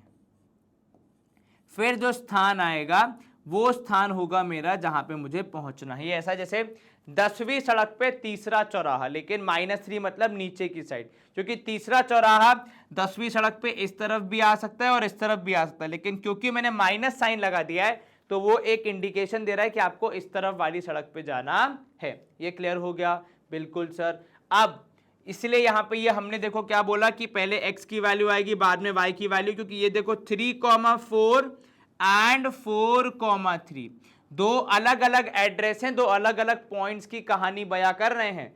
तो आप पहले किसको लिख रहे हैं और बाद में किसको लिख रहे हैं, इससे आपका काफी ज्यादा फर्क पड़ जाता है। एक और एग्जांपल अगर मैं आपको दूं तो मान लो अगर किसी का नाम है भैया राहुल राज, ठीक है, किसी ने अपना नाम रखा है राहुल राज। अब अगर मैं बोल दूं कि नहीं मैं सरनेम पहले लिख रहा हूं नाम बाद में लिखूंगा, तो क्या नाम बदल जाएगा? बिल्कुल बदलेगा सर, ठीक है। ऐसे ही अगर हमारे फेमस क्रिकेटर हैं केएल राहुल, है ना, अगर मैं उल्टा लिख दूं तो राहुल केएल, तो फिर कोई और व्यक्ति होगा तो इसलिए दिक्कत हो सकती है। इसलिए आपको क्या करना है, हमेशा फिक्स पैटर्न में ही चीजों को चलाना है ताकि संपूर्ण संसार में एक ही मैसेज कन्वे हो सके। अगर मैं आपको इसका रियल लाइफ एविडेंस दूं एक और, ये नाम वाली बात तो ऐसी मैंने मजाक में कह दी, आपने ज्योग्राफी में पढ़ा है लॉन्गिट्यूड एंड लैटिट्यूड्स, जियोग्राफी में हम सब ने पढ़ा है लॉन्गिट्यूड एंड लैटिट्यूड, तो वो जो दोनों हैं उनके लिखने का तरीका बिल्कुल सेम है, इन सेंस कि अगर संपूर्ण संसार में आपको किसी पॉइंट का इंफॉर्मेशन देना है तो लॉन्गिट्यूड लैटिट्यूड फिक्स तरीके से ही लिखे जाते हैं, एक फिक्स पैटर्न है जिसके तहत उनको बयां किया जाता है। अगर पूरा विश्व तय करता है कि हम पहले लॉन्गिट्यूड लिखेंगे फिर लैटिट्यूड लिखेंगे तो वैसे ही पूरा विश्व लिखेगा। अगर हम पहले सोचते हैं कि नहीं, अगर पूरे वर्ल्ड ने डिसाइड किया कि हम लैटिट्यूड पहले लिखेंगे लॉन्गिट्यूड बाद में लिखेंगे, तो पूरा वर्ल्ड वैसे ही अपनी सारी लोकेशन बताता है जिससे कि आप यूनिफॉर्म तरीके से सारी चीजों को कर पाएंगे। ये क्लियर हो गया? ठीक है, चलो यहां पे देखो एग्जाम्पल दिया हुआ है, कुछ क्वेश्चन जो कि हमें सॉल्व करने हैं। ठीक है, पहले तो जो मैं यहाँ पे एक्टिविटी करूंगा without looking at the questions, मेरे पास ग्राफ पेपर पे 1 2 3 4 पॉइंट है, तो मैं अपनी प्रैक्टिस के लिए इन चारों पॉइंट का जो एड्रेस है, जो लोकेशन है, उसको पता करने की कोशिश करूंगा। तो सबसे पहले यहाँ पे देखो मुझे बी दिख रहा है। अब अगर मैं यहाँ बी की बात करूं तो बी पॉइंट का जो भी एड्रेस होगा वो मुझे बताना है। तो if I can use the lines, B एक बार 4 की तरफ जा रहा है और 3 की तरफ जा रहा है, तो मैं यहां पहले 4 लिखूं कि पहले 3 लिखूं? सर 4 बड़ा है उसको लिखो, बड़े छोटे से फर्क नहीं पड़ता, आपको यह देखना है कौन सी वैल्यू एक्स एक्सिस पे है तो है वो है 4, कौन सी वाई पे है तो वो है 3। तो मेरा बी के कोऑर्डिनेट्स हो जाएंगे 4,3। अभी मैं देख इसलिए नहीं रहा हूं कि क्वेश्चन क्या है, क्योंकि मुझे ये देखना है कि भैया अपन सही से कर रहे हैं कि नहीं कर रहे हैं, है ना। अब जैसे पॉइंट एम देखो, यहां पे देख लिया आपने पॉइंट एम, बिल्कुल सर। अब ये जो एक्स एक्सिस की तरफ जा रहा है वो जा रहा है -3 पे, और जो वाई एक्सिस पे जा रहा है वो जा रहा है 4 पे। तो अगर मैं यहाँ पे सोचूं तो 4 बड़ा है, -3 छोटा है, लेकिन मुझे बड़े छोटे से फर्क नहीं पड़ता। मैंने पूरे विश्व में अगर इस एम पॉइंट का एड्रेस पता लगाना है तो हमने क्या किया, हमने तय किया है कि पूरा विश्व एक ही एड्रेस बताएगा, दैट इज पहले x की वैल्यू यानी -3, फिर y की वैल्यू यानी 4। ये क्लियर हो गया? बिल्कुल सर। यहां देखो नीचे l है, अब x की वैल्यू -5 है और y की वैल्यू है -4। तो रूल क्या बना है, पहले x की वैल्यू यानी -5, फिर y की वैल्यू यानी -4। लास्ट यहां पे देखो पॉइंट S है। अब पॉइंट S जो है उसमें x की वैल्यू है देखो 3 और y की वैल्यू है -4। ठीक है, तो मेरा काम क्या हो जाता है सर, मेरा काम हो जाता है यहाँ पे इसका एड्रेस लिखना, इसके कोऑर्डिनेट्स लिखना। वो क्या होगा, तो सर वो बहुत सिंपल होगा, पहले x यानी 3, फिर y यानी -4। पूरा विश्व एक ही आंसर लिखे, एक ही तरीके से चीजों को अप्रोच करे, इसलिए हम इस तरीके से यहाँ पे कुछ रूल्स एंड रेगुलेशंस बनाते हैं। चलो देखो पॉइंट क्या कह रहा है। पहला, the abscissa and the ordinate of point B. What is abscissa? Sir ये तो x वाली वैल्यू होती है। What is ordinate? ये तो y वाली वैल्यू का नाम है। तो अगर मैं पॉइंट बी की बात करूं तो आपके x की वैल्यू है 4 एंड जो y है उसकी वैल्यू है 3, तो 4 एंड 3। क्लियर है इतना? बिल्कुल सर। नेक्स्ट देखो, अच्छा यहाँ पे 2 दिए हुए हैं आपको, मैंने ये चेक ही नहीं किया, तो यहाँ पे आ जाएगा 4, क्योंकि पहले आपको बोला एब्सिसा लिखो, फिर आ जाएगा यहाँ पे 3। तो उसके हिसाब से अगर हम जाएं तो कोऑर्डिनेट्स क्या बनेंगे सर, वो बनेंगे 4,3। चलिए इसका सेकंड पार्ट देखो, द एक्स कोऑर्डिनेट, सेम ही चीज है, एब्सिसा बोलो या एक्स कोऑर्डिनेट बोलो। जैसे मेरे घर का नाम पप्पू है और बाहर का नाम राहुल है, तो मेरे को घर पे अगर कोई पप्पू बुलाएगा मैं तो भी सुनूंगा, बाहर कोई राहुल बुलाएगा तो भी सुनूंगा, है ना। रियल में नहीं है, मैं एग्जांपल दे रहा हूं, ठीक है। तो उसके हिसाब से अगर हम देखें तो एम के पूछ रहा है एक्स कोऑर्डिनेट और वाई कोऑर्डिनेट। पॉइंट एम देखो कहां है, वो रहा ऊपर, तो यहाँ पे एक्स कोऑर्डिनेट आएगा -3 एक्स की वैल्यू, वाई कोऑर्डिनेट आया 4 वाई की वैल्यू, तो मेरे कोऑर्डिनेट्स बन गए -3,4। क्लियर हो गई ये? बिल्कुल सर, आसानी से आपने ये दोनों क्वेश्चन कर लिए, क्योंकि हमने पहले ही चारों पॉइंट की सारी वैल्यूज 2 मिनट लेके सोच समझ के खत्म कर दिया था। ठीक है, चलो let's move to the next part. देखो अब यहाँ पे फिर से आ गया वो डायग्राम, क्योंकि हमने पिछले वाले 2 क्वेश्चंस के लिए किया था, तो यहाँ पे आपको L और S के लिए करना है। तो फिर से कर लेते हैं एक्टिविटी, कौन सी बड़ी बात है। ये अपना पॉइंट L है, यहाँ से मैं गया x एक्सिस की तरफ, वो कहाँ पे टच हो रहा है -5 पे, तो वो मेरा x वैल्यू हो गया। यहाँ से मैं गया y की तरफ, तो वो -4 हो गया। तो L के लिए अगर मैं बात करूं तो x कोऑर्डिनेट यानी x की वैल्यू हो जाएगी -5, y की वैल्यू हो जाएगी -4। तो मेरा आंसर क्या होना चाहिए यहाँ पे सर, पहले x बाद में y, तो -5 -4 होना चाहिए मेरा यहाँ पे आंसर। ठीक है, इसके बाद अगर मैं यहाँ पे बात करूं लास्ट वाले की s की, तो s जो है वो अगर x की तरफ देखें तो 3 पे आ रहा है, किस पे आ रहा है भैया, 3 पे, है ना। और अगर y की तरफ देखें तो वो आ रहा है -4 पे। तो यहाँ पे उसका x कोऑर्डिनेट हो जाएगा 3, y कोऑर्डिनेट हो जाएगा -4, तो कोऑर्डिनेट्स बन जाएंगे 3, -4। क्लियर हो गई ये बात? बिल्कुल सर। अब क्योंकि संपूर्ण संसार में हमें इसी तरीके से ये सारे पॉइंट्स को लोकेट करवाना है, इसीलिए हम इतनी मेहनत कर रहे हैं कि पहले x बाद में y। अब मैं मान लो आपने अपना एड्रेस बताया कि sir house number this, building number this, block number this and that, लेकिन अगर मैं उसमें चेंज कर दूं तो क्या मेरा जो आपकी तरफ जो भी मुझे भेजना है वो सही जगह पे पहुंचेगा? नहीं पहुंचेगा सर, गलत हो जाएगा सर। ठीक वैसे ही यहाँ पे है, अगर यहाँ पे हमने एड्रेस बताने में जो हमारा फिक्स पैटर्न है उसमें गलती कर दी तो फिर यहाँ पे आपको दिक्कत हो सकती है, इसलिए यहाँ पे गलती हम नहीं करेंगे, हमेशा x कोऑर्डिनेट पहले और y कोऑर्डिनेट बाद में लिखेंगे। क्लियर हो गई ये बात? चलो एग्जांपल 2 देखो क्या बोल रहा है, write the coordinates of the point marked on the axis in figure 3.12। देखो अब यहाँ पे सबसे पहले जो मुझे दिख रहा है वो है पॉइंट A। दिखा आपको पॉइंट A? यस सर बिल्कुल दिखा सर, तो ये है आपका पॉइंट A। चलिए अब जो पॉइंट A है इसकी अगर हम बात करें तो इसके कोऑर्डिनेट्स बताने हैं मुझे। चलिए इतना बड़ा कोई मुश्किल टास्क नहीं है सर, कर देंगे। तो पॉइंट A जो है वो एग्जैक्टली लाई कर रहा है एक्स एक्सिस पे, मतलब वो ऊपर नीचे गया ही नहीं है, उसने y के ऊपर कोई डिस्टेंस ट्रैवल किया ही नहीं है। तो यहाँ पे अगर मुझे A के कोऑर्डिनेट्स लिखने हैं तो मैं क्या बोलूंगा कि उसका जो x कोऑर्डिनेट है, यानी x की जो वैल्यू है, ठीक है, वो है 4, और जो y कोऑर्डिनेट है, क्योंकि y के ऊपर उसने कुछ ट्रैवल ही नहीं किया है और कुछ नहीं के लिए हम क्या वैल्यू रखते हैं, तो वो है 0। तो उसका x कोऑर्डिनेट है 4, y कोऑर्डिनेट है 0, तो a के कोऑर्डिनेट्स हो जाएंगे, ब्रैकेट में आप लिखोगे 4,0। क्लियर है? गुड टू गो है? बिल्कुल सर। अगर हम पॉइंट B की बात करें तो देखो वो कहाँ है, वो यहाँ पे है सर, पॉइंट B दिखा सबको? बिल्कुल सर। पॉइंट की बात करोगे तो वो 3 के ऊपर है एग्जैक्टली, तो यहाँ पे हमने पॉइंट सिलेक्ट करना है, पॉइंट 3 जो है उसके ऊपर है एग्जैक्टली। तो B की अगर मैं कहानी बयां करूं तो B का जो x कोऑर्डिनेट है, क्योंकि वो ऊपर नीचे गया है, दाएं बाएं नहीं गया है, तो x कोऑर्डिनेट आपका हो जाएगा यहाँ पे 0, जो कि हो सकता है, ऐसे कोई दिक्कत वाली बात नहीं है। और जो y कोऑर्डिनेट है, यानी y पे उसने कितना डिस्टेंस ट्रैवल किया है, तो वो हो जाएगा, आप देखोगे यहाँ पे 3।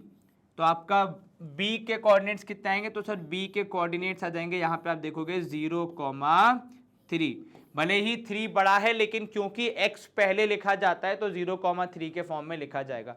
अब अगर पॉइंट C को आप देखोगे तो यहाँ पे है, अच्छा A और C में फर्क क्या है सर? A इस तरफ है और C इस तरफ है, लेकिन जो इस तरफ उस तरफ की बात है उसी में आपको यहाँ पे पूरा कॉन्सेप्ट अप्लाई करना है। तो अगर मैं वैसे देखूं तो C के लिए जो x कोऑर्डिनेट है वो आपका सेंटर ओरिजिन से कितना दूर है सर? वो ओरिजिन से 5 पॉइंट्स की दूरी पे है, लेकिन क्योंकि वो इस तरफ जा रहा है तो मुझे डायरेक्शन का भी सेंस रखना है, तो मैं उसको लिखूंगा -5, विच रिप्रेजेंट्स कि वो 0 से इस तरफ गया है, उस तरफ गया होता तो +5 पे होता। ठीक है, ये बात क्लियर हो गई? बिल्कुल सर। तो x कोऑर्डिनेट आ गया आपका -5, अब वो ऊपर नीचे तो उठ नहीं रहा है, जहां था वहीं है, तो कुल मिला के यहाँ पे फिर y कोऑर्डिनेट क्या हो जाएगा सर? क्योंकि ऊपर नीचे कोई मूवमेंट ही नहीं है, एग्जैक्टली एक्सिस पे है, तो y कोऑर्डिनेट हो जाएगा 0। तो अगर कोई मुझसे पूछे कि इसके कोऑर्डिनेट्स क्या हैं, तो मेरा आंसर क्या होगा कि सर C के कोऑर्डिनेट्स हैं -5,0। क्लियर हो गई ये बात? अब ऐसे ही पॉइंट D की अगर हम बात करें तो सर पॉइंट D जो है वो आगे पीछे नहीं जा रहा है, ऊपर नीचे हो रहा है, यानी x पे उसने कुछ ट्रैवल नहीं किया, जो किया है y पे किया है।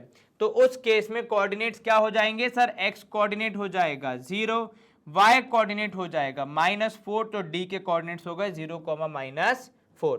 पॉइंट E को अगर आप देखेंगे तो वो कहां पे है? वो यहां पे है, 1 से भी छोटा और 0 से बड़ा है। तो E के कोऑर्डिनेट्स अगर यहां पे देखेंगे, again lying on the axis, यानी कोई मूवमेंट नहीं है y पे, जो है x पे ही है, तो ये हो जाएगा 2/3,0।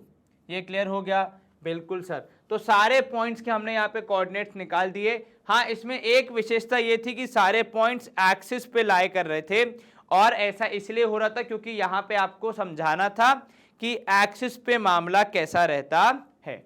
क्लियर हो गई ये बात? बिल्कुल सर, कहीं कोई दिक्कत जरा से भी नहीं था। चलिए moving ahead. In the example above, you may have observed the following relationship between signs of the coordinates of a point and the quarter of a point in which it lies. चलिए, तो आप यहाँ पे क्या observation कर सकते हैं कि जो पहले क्वाड्रेंट में पॉइंट्स होंगे वो प्लस प्लस होंगे, ठीक है। जो सेकेंड क्वाड्रेंट में होंगे उनके साइन होंगे माइनस प्लस, जो थर्ड क्वाड्रेंट में है उनके साइन है माइनस माइनस, जो फोर्थ क्वाड्रेंट में है वो है प्लस माइनस। तो चार जो हमारे क्वाड्रेंट्स हैं, जो 4 क्वाड्रेंट्स हैं, उन चारों में अलग अलग साइन के साथ वैल्यूज दिखती हैं। तो आप लिखोगे यहां पे 4 पेयर्स ऑफ साइन। और ऐसा इसलिए ताकि कोई भी व्यक्ति कहीं भी कंफ्यूज ना हो, दिक्कत में ना पड़ जाए, उसको अपना जो आपने दिया है शॉर्ट फॉर्म वही देख के समझ में आ जाए कि मेरा पॉइंट कहां लाया करेगा। जैसे मैंने बोला -3 -4, तो अगर मुझे गणित आता है तो मैं यहाँ पे क्या समझूंगा, दोनों माइनस है मतलब ये थर्ड क्वाड्रेंट पे लाया करेगा। तो मेरी पेंसिल घूमते घूमते ऑटोमेटिकली थर्ड क्वाड्रेंट में आके ढूंढेगी -3 -4, यहाँ पे मार्क कर देंगे हम, ठीक है। ये क्लियर हो गया? बिल्कुल सर, कहीं कोई दिक्कत जरा से भी नहीं सर। चलो अच्छे से काम हो गया। हाँ जी सर, तो ये सारी बातें बहुत छोटी छोटी है पर ये आपको बड़ी से बड़ी समस्या सॉल्व करने में हेल्प करती है। चलिए, the system we have discussed above for describing point in a plane is only a convention which is accepted all over the world. The system could also have been, for example, the ordinate first and the abscissa second. ये क्या कह रहे हैं? ये कह रहे हैं कि देखो ऐसा कोई फिक्स रूल नहीं था पहले कि हमेशा x वैल्यू लिखी जाएगी और बाद में y वैल्यू लिखी जाएगी। ऐसा कोई फिक्स रूल नहीं है। अगर आप कभी अगर बनाते भी हैं ग्राफ पेपर पे इस एक्सिस को और पूरे कार्टेशियन सिस्टम को, तो कौन देख रहा है कि आपने पहले y वैल्यू खींची कि पहले x खींची? क्या इससे हमारे सवाल का जवाब चेंज होगा? नहीं सर। लेकिन क्योंकि मुझे संपूर्ण संसार में कंफ्यूजन क्रिएट नहीं करना था, मुझे मतलब मैथमेटिशियंस को संपूर्ण संसार में कंफ्यूजन क्रिएट नहीं करना था, इसलिए सारा संसार स्टिक करता है, मतलब उन्होंने फिक्स कर लिया है कि भैया ऐसे ही जैसे हमने अब तक किया है, जहां पे x पहले होगा y बाद में होगा, उसी तरीके से करो ताकि कोई भी कंफ्यूजन ना हो। किसी भी तरीके कंफ्यूजन को अवॉइड करने के लिए उन्होंने एक कह सकते हो आप यूनिवर्सल अनसेड प्रैक्टिस बना दी कि सब पहले x बताएंगे फिर y बताएंगे। क्लैरिटी रहेगी, काम आसान हो जाएगा, कंफ्यूजन कम होगा, गलतियां कम होंगी और आप आसानी से पूरी चीजों को कर पाएंगे, ठीक है। चलिए बहुत बढ़िया। अब मैं आपको एक और एग्जांपल देता हूं। मान लो आप अगर किसी से फोन नंबर ले रहे हैं किसी का, ठीक है। अगर जो व्यक्ति ने आगे बोल दे कि मान लो मेरे नंबर के आगे लिखा है 0755, ठीक है, फिर लिखा उसने 2754123, आप क्या समझोगे किसका नंबर है? सर ये लैंडलाइन का नंबर है, क्योंकि जो आगे की 4 डिजिट्स हैं वो कोड को रिप्रेजेंट कर रहे हैं। बात बिल्कुल ठीक है भैया। और अगर कोई बोल दे भैया मेरा नंबर है 09924681234, तो फिर आप क्या समझेंगे किसका नंबर है? तो सर ये मोबाइल का नंबर है, तो 2 4 6 8 10, ठीक है। तो इस तरीके से यदि कोई व्यक्ति बता रहा है तो आप क्लियर हो जाओगे कि यहाँ पे नंबर कैसा है, मोबाइल का है या लैंडलाइन का है। मान लीजिए अगर कहीं पे लिखा है भैया +94, जैसे बहुत बार होता है ना हमारे टेलीफोन मोबाइल पे कॉल आता है, और अगर वो ऐसे किसी कोड से आ रहा है +92 +94 एंड सो ऑन, तो कहीं ना कहीं हमारे मन में क्या विचार आता है कि ये कहीं फ्रॉड कॉल तो नहीं है ना। या मान लो कहीं से आ गया +44, तो हम क्या दिमाग में लगाते हैं कि ये विदेशी नंबर है और शायद ये एक फ्रॉड कॉल हो, एक स्पैम कॉल हो, इसे पिक नहीं करना है ना। होता है ये। तो ये कैसे हुआ? तो सर ये ऐसे ही हुआ कि भैया व्यक्ति ने सोचा कि आगे जो मेरे नंबर लिखा हुआ है वो एक कह सकते हो आप सिग्नल दे रहा है कि ये क्या हो सकता है। ठीक है, वैसे कोऑर्डिनेट ज्योमेट्री में है, जो साइन होते हैं वो सिग्नल देते हैं कि आगे क्या होने वाला है, या फिर जो हमारे नंबर्स हैं वो किस डायरेक्शन में, किस जगह की, कहां की बात कर रहे हैं। चलिए, write the answer of the following questions. What is the name of the horizontal and the vertical lines drawn to determine the position of any point in the Cartesian plane? क्या नाम है उनका भैया? सर उनका नाम है x axis and second वाले का क्या नाम है सर, वाई एक्सिस। तो axis, X axis and Y axis. देखो मैं कुछ ट्राई कर रहा हूं, अगर हो जाए तो। बिल्कुल ठीक, बहुत बढ़िया, अति सुंदर है कि नहीं। देखो कैसे आ गया अपने आप। तो ये हमने क्या बोला, हमने कहा एक्स एक्सिस और वाई एक्सिस हमारा आंसर होना चाहिए 3.2 के पहले सवाल का जवाब। कोई दिक्कत इसमें नहीं सर, इसमें क्या ही दिक्कत होगी। चलो बहुत बढ़िया। अब यहाँ पे देखते हैं सेकंड क्वेश्चन क्या बोल रहा है हमसे। सर सेकंड क्वेश्चन जो है हमारा वो हमसे बोल रहा है कि what is the name of each part of the plane formed by these two lines. तो इन दो लाइंस के द्वारा चार पार्ट बनाए जाएंगे। हमने जब भी किसी के चार हिस्से किए हैं तो क्या वर्ड यूज किया है, चाहे वो घड़ी हो तो हमने क्या बोला है सर, क्वार्टर बोला है, क्वार्टर टू 3, क्वार्टर पास्ट 5। तो वो चौथे हिस्से को रिप्रेजेंट कर रहा है। तो यहाँ पे भी फोर्थ पार्ट को रिप्रेजेंट करना है। तो वर्ड होगा हमारा यहाँ पे, अगर मैं लिखूं तो इस तरीके से हमारा वो वर्ड होगा क्वाड्रेंट्स। क्या है भैया वर्ड, तो वर्ड है क्वाड्रेंट्स। पहले एक बार चेक कर लो, QUADRANTS, ठीक है ना, बिल्कुल ठीक है सर, बहुत बढ़िया, अति उत्तम।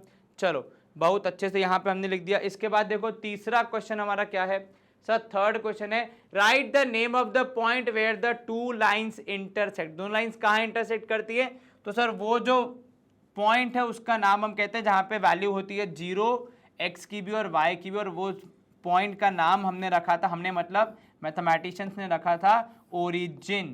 क्या रखा था भैया नाम उसका सर, ओरिजिन। अरे ओनिजिन ये क्या लिख दिया इसने, हटो भैया तुम गलत आ रहे हो, तुम भी हट जाओ।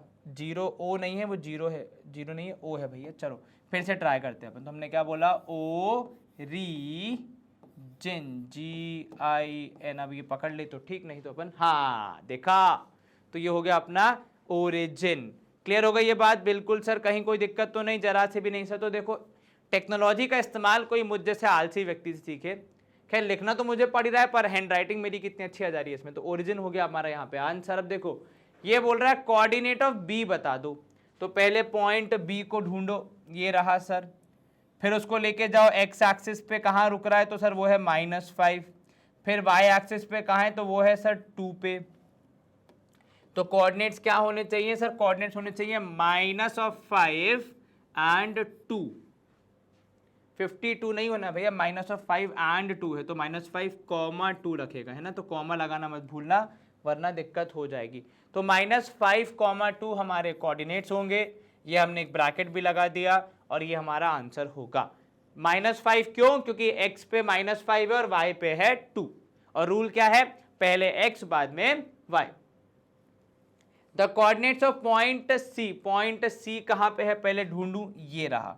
पहला काम क्या करूंगा, x एक्सिस के पास तक जाऊंगा तो वो 5 पे टकरा रहा है, y के पास जाऊंगा तो वो -5 पे टकरा रहा है। तो व्हाट इज द रूल कि सर पहले x की वैल्यू आती है तो 5, -5 मेरा आंसर होना चाहिए है। 555 नहीं पगले, 5, -5, तो 5 -5 ये मेरा आंसर होना चाहिए, है ना। हाँ अब ये 5 -5 जीरो मत कर देना भैया, तुम बीच में कॉमा लगाना मत भूलना। कॉमा रिप्रेजेंट्स की एक वैल्यू x की है, दूसरी वैल्यू y की है। तो आंसर कितना है हमारा सर, ये आया 5, -5। पहले वाले का कितना आया सर, पहले वाले का आया था -5, 2, और इसका आया 5, -5। चलिए बहुत बढ़िया।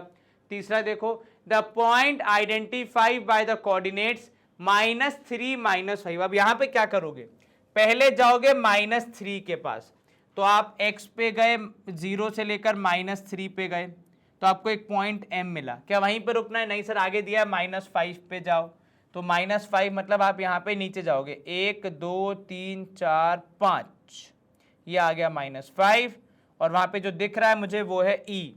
तो मैं यहाँ पे क्या बोलूंगा, इसका जवाब क्या होगा सर, इसका जवाब होगा यहाँ पे E। क्लियर है ये, बिल्कुल सर, कहीं कोई दिक्कत जरा से भी नहीं सर, ये तो आसानी से हो गया।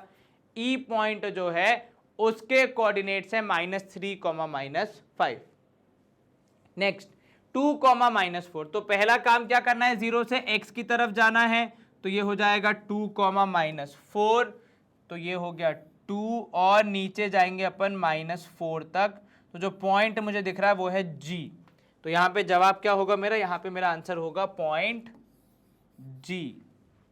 ठीक है, क्लियर है, गुड टू गो है, बिल्कुल सर। चलो बहुत अच्छे से यहाँ पे हमने सवाल का जवाब दे दिया।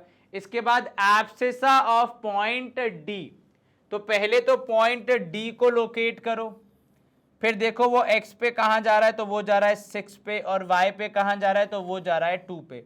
मुझे बोला है एब्सिसा मतलब केवल x की वैल्यू का ध्यान रखना है, तो वो वैल्यू आ रही है 6, तो मेरा आंसर क्या होगा 6। क्लियर है ये, बिल्कुल सर, कहीं कोई दिक्कत तो नहीं, जरा से भी नहीं सर। चलिए बहुत बढ़िया।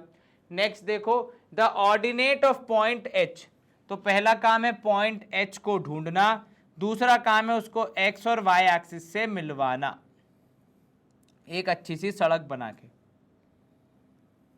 ठीक है, ऑर्डिनेट का मतलब है केवल y की वैल्यू, तो y को वो -3 पे मिल रहा है, तो यहां पे मेरा जवाब क्या होगा, मेरा जवाब होगा -3। ये क्लियर हो गया, बिल्कुल सर, कहीं कोई आपत्ति जरा से भी नहीं सर, तो -3 आया इस वाले का आंसर। लास्ट हो सकता है शायद, मुझे पता नहीं कौन सा है। The coordinates of point L, point L को पहले मैं ढूंढूंगा, पॉइंट L है कहां, तो ABCDEFGHI, ये रहा पॉइंट L। अब ये जो पॉइंट है ये एक्स एक्सिस पे नहीं जा रहा है, केवल यहां से ऊपर की तरफ गया है, तो इसके कोऑर्डिनेट्स क्या होंगे सर, x की वैल्यू हो जाएगी 0 और y की वैल्यू हो जाएगी 5।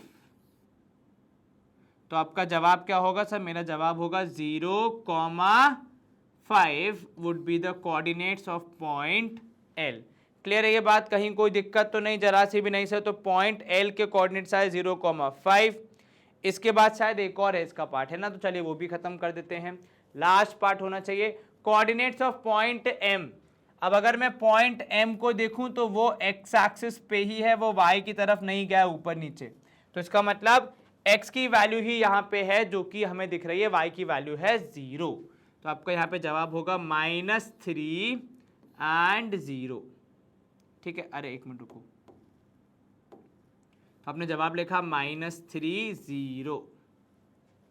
ठीक है, बीच में लगा दिया आपने यहाँ पे ब्रैकेट, ये हो गया ब्रैकेट क्लोज, कॉमा लगा के। तो m के कोऑर्डिनेट्स आया -3,0, जो कि हमारा यहाँ पे आंसर हो गया। क्लियर हो गई ये बात, कहीं कोई दिक्कत तो नहीं, जरा सी भी नहीं सर, ये तो बड़ी आसानी से हो गया। चलिए बहुत बढ़िया, फटाफट चैप्टर के इंपॉर्टेंट पॉइंट्स को हम रिवाइज कर लेते हैं, जिसके बाद हमारा चैप्टर यहाँ पे हो जाएगा समाप्त। चलिए बात समझिएगा। सबसे पहला पॉइंट यहाँ पे हम क्या बोल रहे हैं कि अगर आपको अगर लोकेट करना है किसी भी ऑब्जेक्ट की पोजीशन या किसी पॉइंट को प्लेन पे, आपको क्या चाहिए होगा, आपको दो परपेंडिकुलर लाइंस चाहिए होंगी, बेसिकली दो डायरेक्शन चाहिए होंगे कि ऊपर जाना है कि नीचे जाना है, राइट जाना है या लेफ्ट जाना है। तो दो ही आपको मेन सवाल है, अप और डाउन, राइट और लेफ्ट।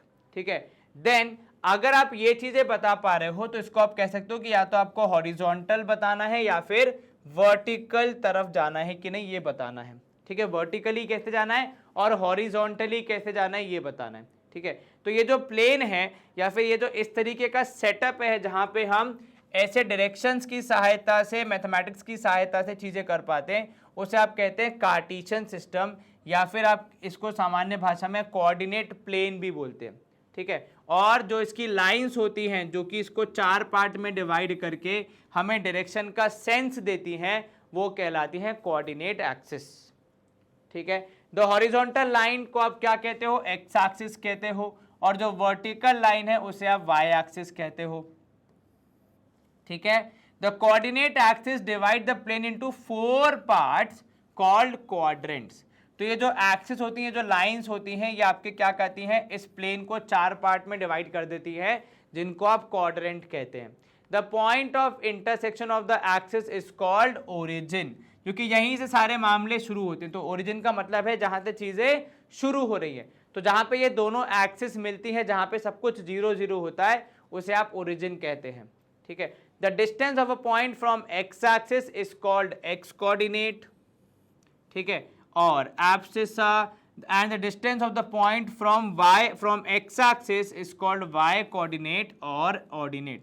यहां पे एक बात समझना, डिस्टेंस फ्रॉम वाई एक्सिस को आप कहते हो एक्स कोऑर्डिनेट, क्योंकि प्रैक्टिकली अगर आप सोचो तो अगर मैंने, मान लो ये मैंने 2 एक्सिस बना दिए, अगर मैंने बोला मुझे एक्स की दिशा में 4 कदम आगे बढ़ना है, तो 1 2 3 4, तो मैं दूर किससे हो गया, मैं दूर तो y से ही हुआ ना, x तो मेरा वहीं पे, x पे तो मैं चल ही रहा हूं, तो मैं दूर किससे हुआ, y से। तो जो आपका x कोऑर्डिनेट होता है वो y से आपकी दूरी बताता है। और सिमिलरली अगर मैं मान लो बोलूं कि मुझे y पे 3 कदम चलना है, तो 1 2 3 जितना भी मैं चलूं, मान लो यहां पे लिखा मैंने 1 2 3, तो ये जो मैं 3 कदम ऊपर चल रहा हूं, यहां पे जो पॉइंट आएगा ये वो पॉइंट होगा। और अगर आप ऑब्जर्व करो तो आप क्या कर रहे हो, आप ऊपर जा रहे हो, यानी आप वाई एक्सिस के तरफ जा रहे हो या वाई एक्सिस के साथ जा रहे हो, एक्स एक्सिस से दूर जा रहे हो। ठीक है, तो एक्स एक्सिस से जो डिस्टेंस है उसे आप कहते हो वाई कोऑर्डिनेट, और जो वाई एक्सिस से डिस्टेंस है उसे आप कहते हो एक्स कोऑर्डिनेट। इस बात का ध्यान रखना, ठीक है, हमेशा। ये कंफ्यूजिंग एमसीक्यू है, बहुत जगह पे पूछा जाता है। If the abscess of a point is x and the coordinate is y, अगर एब्सिसा है x और ऑर्डिनेट है y, तो x कॉमा y क्या हो जाएंगे, आपके कोऑर्डिनेट हो जाएंगे उस पॉइंट के। कोऑर्डिनेट्स का सिंपल मतलब हुआ एड्रेस, कि वो पॉइंट कहां पर है। The coordinates of the point on x axis, अगर आप x एक्सिस पे हैं तो उस पॉइंट के कोऑर्डिनेट्स होंगे x कॉमा 0। देखो अपनी गली में तो डॉग इज ऑल्सो लॉयन, यानी कुत्ता भी शेर होता है, तो वो जो एक्स एक्सिस की गली है उसमें कौन शेर होगा, एक्स, और वाई क्या होगा, वाई हो जाएगा 0। और यही बदला वाई लेता है कि जब आप वाई एक्सिस पे किसी पॉइंट को देखते हो तो उसके कोऑर्डिनेट्स हो जाते हैं 0 कॉमा वाई। और इसी हिसाब से अगर आप देखोगे ओरिजिन को, जहां पे कोई किसी का राज नहीं चलता है, वो जो चौराहा है उसको आप कहते हो कि उसके कोऑर्डिनेट्स है 0 कॉमा 0, क्योंकि वहां से ही सब कुछ शुरू हो रहा है। चलिए next 2 points, the coordinates of a point are of form plus plus, यानी दोनों पॉजिटिव, कहां पे, फर्स्ट क्वाड्रेंट में। ठीक है, फर्स्ट क्वाड्रेंट कहां होता है, तो सर अगर हम यहां पे बनाए हमारी दोनों एक्सिस, तो ये वाला जो क्वाड्रेंट है इसको हम कहते हैं फर्स्ट क्वाड्रेंट। ठीक है, minus plus in the second quadrant, minus minus in the third quadrant and plus minus in the fourth quadrant. तो सारे क्वाड्रेंट्स में अलग अलग वैल्यूज होती हैं जो कि अलग अलग सिनेरियो को रिप्रेजेंट करती हैं, और जो साइन होते हैं वो इन तक पहुंचने में हमारी हेल्प करते हैं। ठीक है, क्लियर हो गया, बिल्कुल सर। अगर x और y आपस में बराबर नहीं है तो फिर x, y and y, x आपस में इक्वल नहीं होंगे, यानी 4, 3 अलग पॉइंट को रिप्रेजेंट करेगा एंड 3, 4 अलग पॉइंट को रिप्रेजेंट करेगा। डिफरेंट पॉइंट्स, ये सेम पॉइंट्स नहीं है, ये एक ही पॉइंट के दो एड्रेस नहीं है, दोनों अलग अलग स्थान पे आपको लेके जाएंगे। अब इस बात का ध्यान रखना। हालांकि अगर x और y आपस में बराबर हो जाते हैं तब तो आप स्विच कर दो, कोई दिक्कत नहीं है। जो जिस जगह पे 3, 3 लेके जाएगा, given that first is x second is y, उसी जगह पे 3, 3 लेके जाएगा, क्योंकि ये y है और ये x है। तो कुल मिला के यहाँ किसी को समझ ही नहीं आएगा कि भैया आपने इंटरचेंज किया भी है या फिर नहीं। पर अगर अलग अलग वैल्यूज है तो बिल्कुल समझ में आएगा, और इंटरचेंज कर दोगे तो आपका पॉइंट का डिफरेंस आएगा, कुछ कहीं और एक कहीं और। चलिए इसी के साथ हमारा ये वाला चैप्टर हो जाता है समाप्त। थोड़ा सा समय लगा लेकिन इंपॉर्टेंट चैप्टर था, और एक बार में आपको समझ में आ गया होगा तो आपके लिए काफ़ी फायदेमंद रहेगा।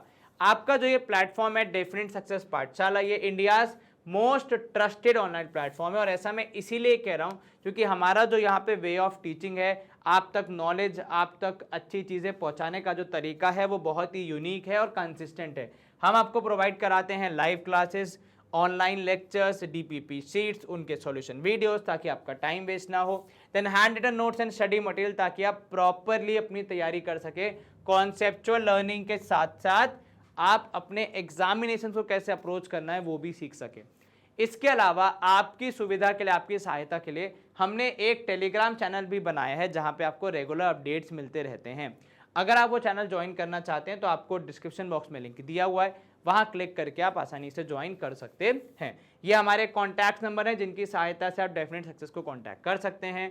इस सेशन को लाइक करना, वीडियो को शेयर करना एंड चैनल को सब्सक्राइब करना मत भूलना, क्योंकि ये छोटे छोटे इनिशिएटिव्स ही हमारे लिए बहुत बड़ी बड़ी खुशियाँ लेके आते हैं और हमें रोज़ मोटिवेट करते हैं कि हम आपके लिए रोज़ नया अच्छा कंटेंट बनाएं और आप तक अच्छी नॉलेज पहुंचाएं। चलिए आज के लिए मैं आपसे विदा लेता हूं। अपना ध्यान रखें, अच्छे से पढ़ाई करें, माँ बाप की सेवा करें, फ्रेंड्स एंड फैमिली को सपोर्ट करें। All the best for the exams, क्योंकि आजकल हर हफ्ते होते रहते हैं और अपना ध्यान रखना। Bye bye, see you soon, take care.